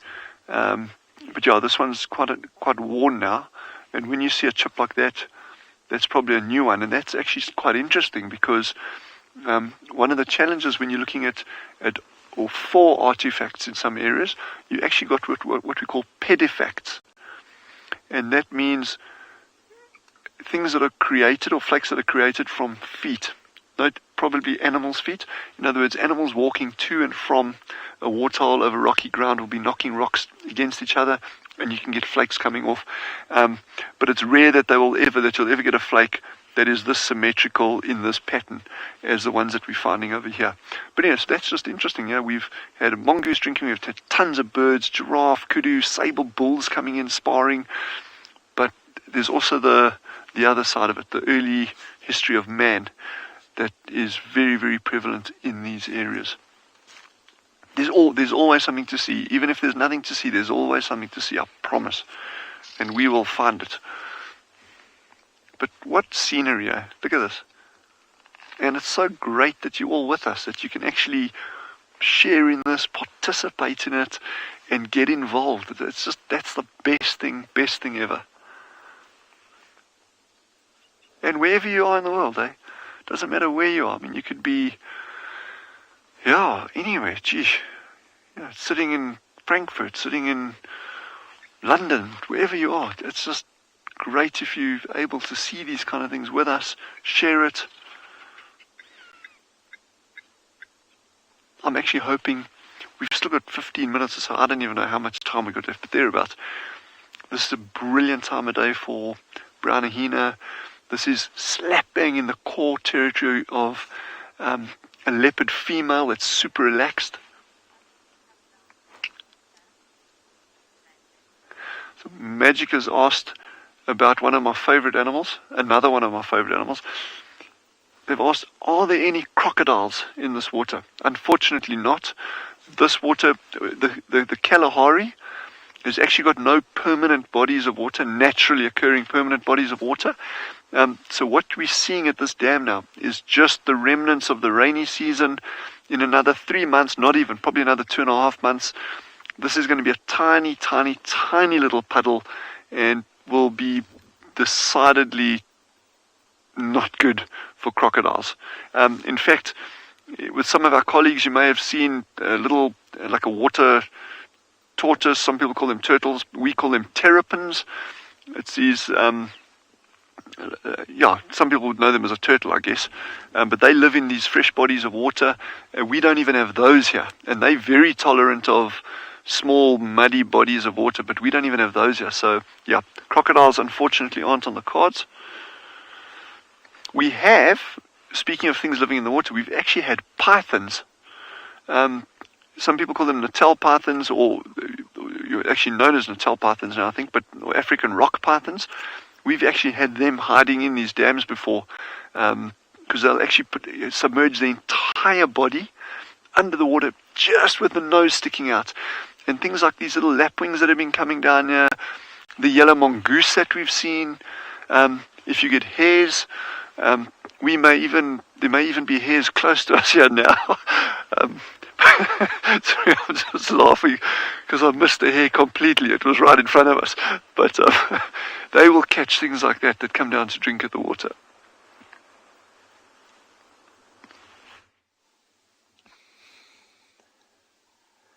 So we've gone into infrared mode, and as we are searching for this leopard, we just came across this herd of wildebeest. But you can see the wildebeest often, especially at night, they do move into these vast open areas, because then it allows them just to scan to see if there's any potential danger around.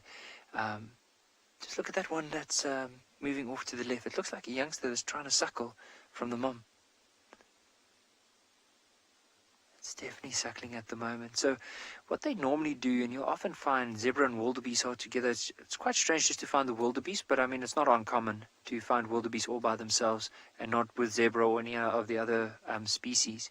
But sometimes with a herd like this, you find this open area and you'll find impala, possibly the wildebeest and zebra, and they'll all gather in these open areas because it makes it a lot more difficult, especially for lions and if there's youngsters, leopard, to try and sneak up on them.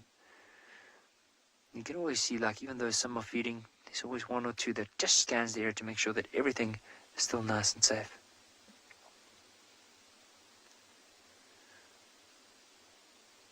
I think one of the best things for me, like, I mean, that it always enhances a guide's experience as well, as when you're able to watch something like a wildebeest in this infrared mode where you do not disturb them at all.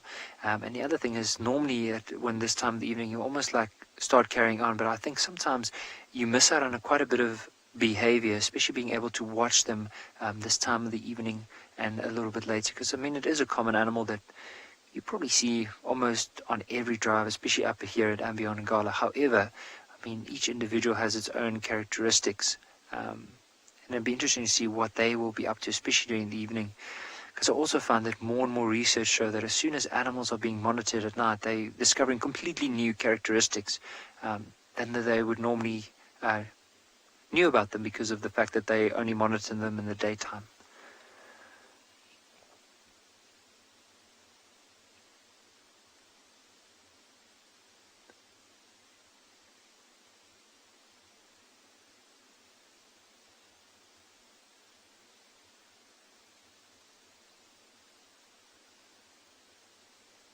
You can see that one has a little scratch just behind the back left leg, just giving it a scratch with those lower teeth, almost like a comb, just brushing through the hair. You can almost see, like, also look at the way that they've maneuvered themselves. You can see, like, in that open area, you'll find all the adults are basically on the outer edges and all the youngsters, like, towards the middle. Might even find that at some stage they could go and lie down. So I think with wildebeest, from my personal opinion, is they can see at night, but I don't think, as if you had to compare it against a lion or a leopard, not as well as them, because you'll sometimes see with wildebeest they tend to, if they are disturbed at night, they don't move too far away from their particular area. But I would say in the daytime, probably they have very good eyes. They very similar to a person. If you can see a spot of wildebeest, of course, being in the open, and the wildebeest in the open, it will be able to spot you. But in terms of nighttime, I think not as well as during the day.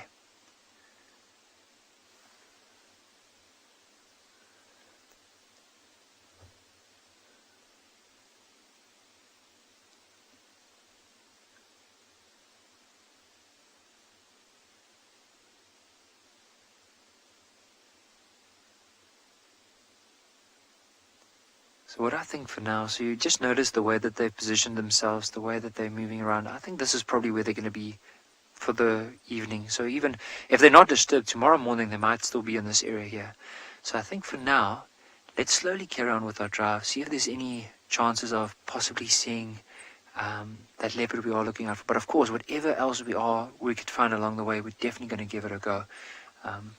But for now, let's slowly carry on.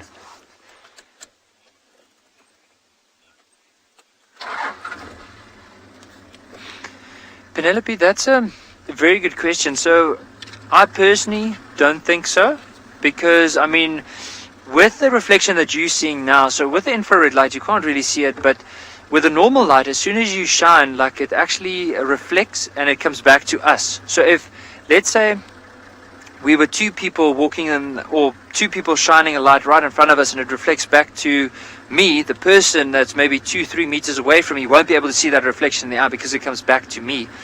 But it has to be, you have to put a sharp light on it in order for it to happen. But according to my knowledge, I don't think they'll be able to see the reflection in the eye. Like, I'll definitely going to go and see if I can read up a little bit more about it. But if any of our viewers have an idea, it'd be interesting to know. But I just personally think that they won't be able to see that reflection because there's no direct light that goes from their eyes and then would reflect and come back towards the predator. I think the predators would probably rely a lot on movement in order to, especially from a distance, in order to spot something, or maybe even smell, because at night sometimes the wind will pick up, and that's when the predators start moving, and they tend to move almost like along the wind or into the wind. So if there's any prey, they can use their cover and their smell to try and get as close as possible, and then plan the hunt.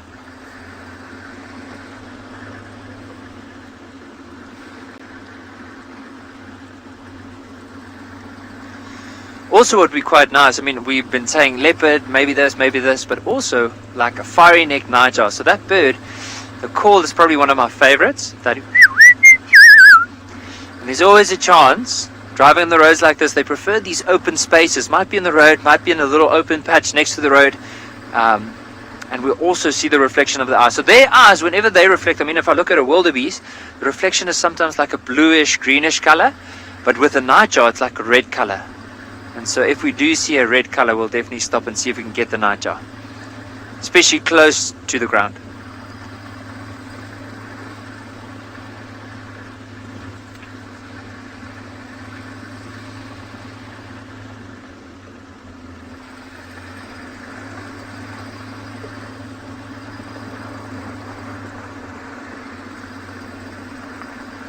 So there's a bit of water that's coming up on this particular area we're driving in now. So we're hoping, I mean, we haven't seen anything in the riverbed. He might have decided to go in the opposite direction of where we're looking at the moment. But there's still always a chance that we can find him maybe going to water, or maybe even going to explore some other areas where there's possibly more impala.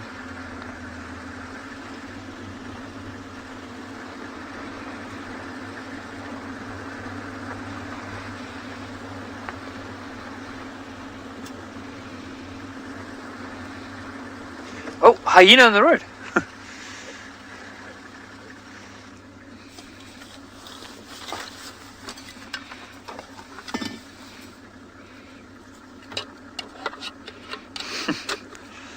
I think it just moved off.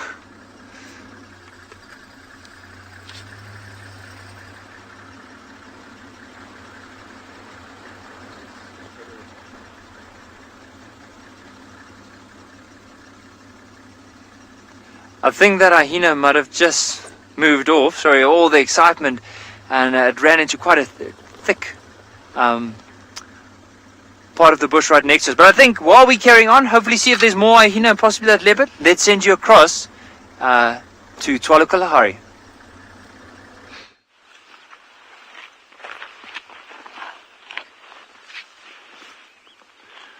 So Sheldon the shelduck, and we're calling him Sheldon because it's a good male name for a shelduck. And it's actually a friend of mine in Kenya that suggested the name. So I think it's a lovely name for a shelduck. And he's just came barreling in. He left earlier, but he came barreling in from the northeastern side. There's another dam about 3 k's away from here. Came shooting in from that side, and he's landed here again. So this is going to be my target over the next 2 weeks, apart from porcupines and African wildcats and tree rats. I still want to try to get for you, not just the nest. So I've got a whole lot of species that I'm still going to be working on, but trying to locate this nest. And I'll tell you one really cool thing here. I contacted a friend of mine down in Cape Town, and he's an incredibly good birder, top notch. And I phoned him, I contacted him yesterday and said, listen, Rob, have you got any suggestions on locating a shelduck nest? And he just said they're incredibly difficult, and really the only way, same as we do with any other bird nest, is when you see it fly, go to where you lose sight of it and then go sit there, and then just keep leapfrogging like that, and hopefully you get it. But their nests are incredibly difficult to find. I've never personally seen one, so this is going to be a big one as well if we can get it. And then we can also kind of follow them like the baby meerkats. If we get them, if we know where the nest is, and once they hatch and they come down to the dam, because these nests can be far away. They don't have to be close to the water. They can be over 1.5 kilometers, almost 2 kilometers away from the water. And then they've got to incubate the eggs, then they've got to hatch out, and they've got to walk with those tiny, tiny, tiny little ducklings all the way back down to these dams. That's running the gauntlet of any number of predators on the way. Yeah, so it's going to be interesting to keep tabs if we can find the nest, and it's a big if, but we are already, for the past couple of days, we've already been putting a fair amount of effort into it, but there's nothing like more effort to pay off, so we'll graft on that one. But what a beautiful afternoon, eh? Yes, it's really good. Really, really good afternoon. I'm still not giving up on a brown hyena coming down, or a leopard, or a wildcat. That would go down like a homesick mole if we could get a wildcat coming down to drink.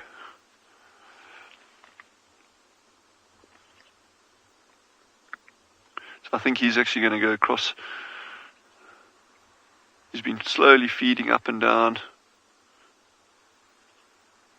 And his responsibility is big. He kind of does, while the female's down the nest site, he does territorial patrol, keeping other ducks out of the area. And Nishka has just asked, do the female shell ducks look the same as the males?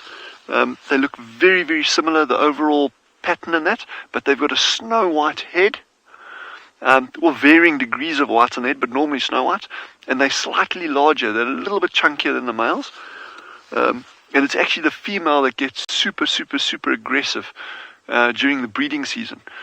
And the fact that beginning of last week we actually saw them chasing off another pair, an intruding pair of shell ducks. They were up and down and up and down, and now she's gone off the radar completely.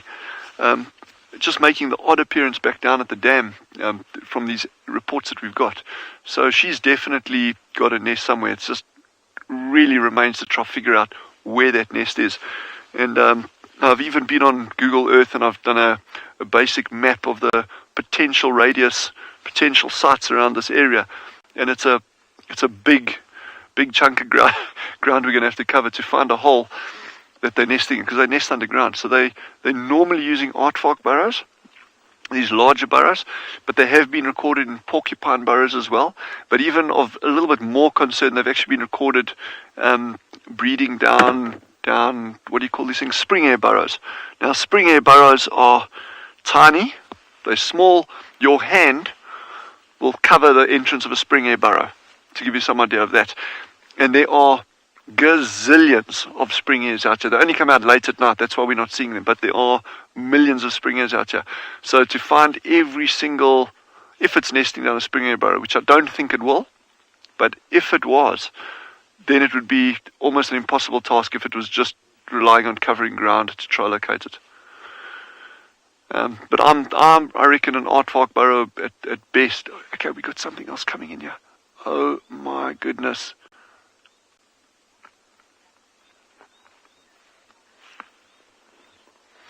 Ian has asked, what will the ducks do if it snows tomorrow? They will put on a down jacket. Or they will lay down. But no, they won't do anything if the female with the eggs will be underground, so she'll be keeping the eggs nice and warm and safe. There'll be no issues there. Nice, good regulatory properties of these burrows.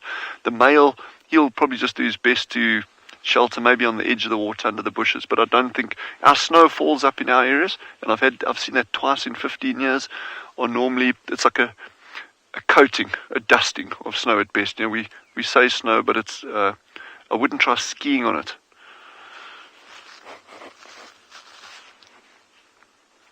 But that's going to be really exciting if we can find this duck. There's more wildebeest coming in. We can actually hear them somewhere behind us. But I'm so look what we've seen today.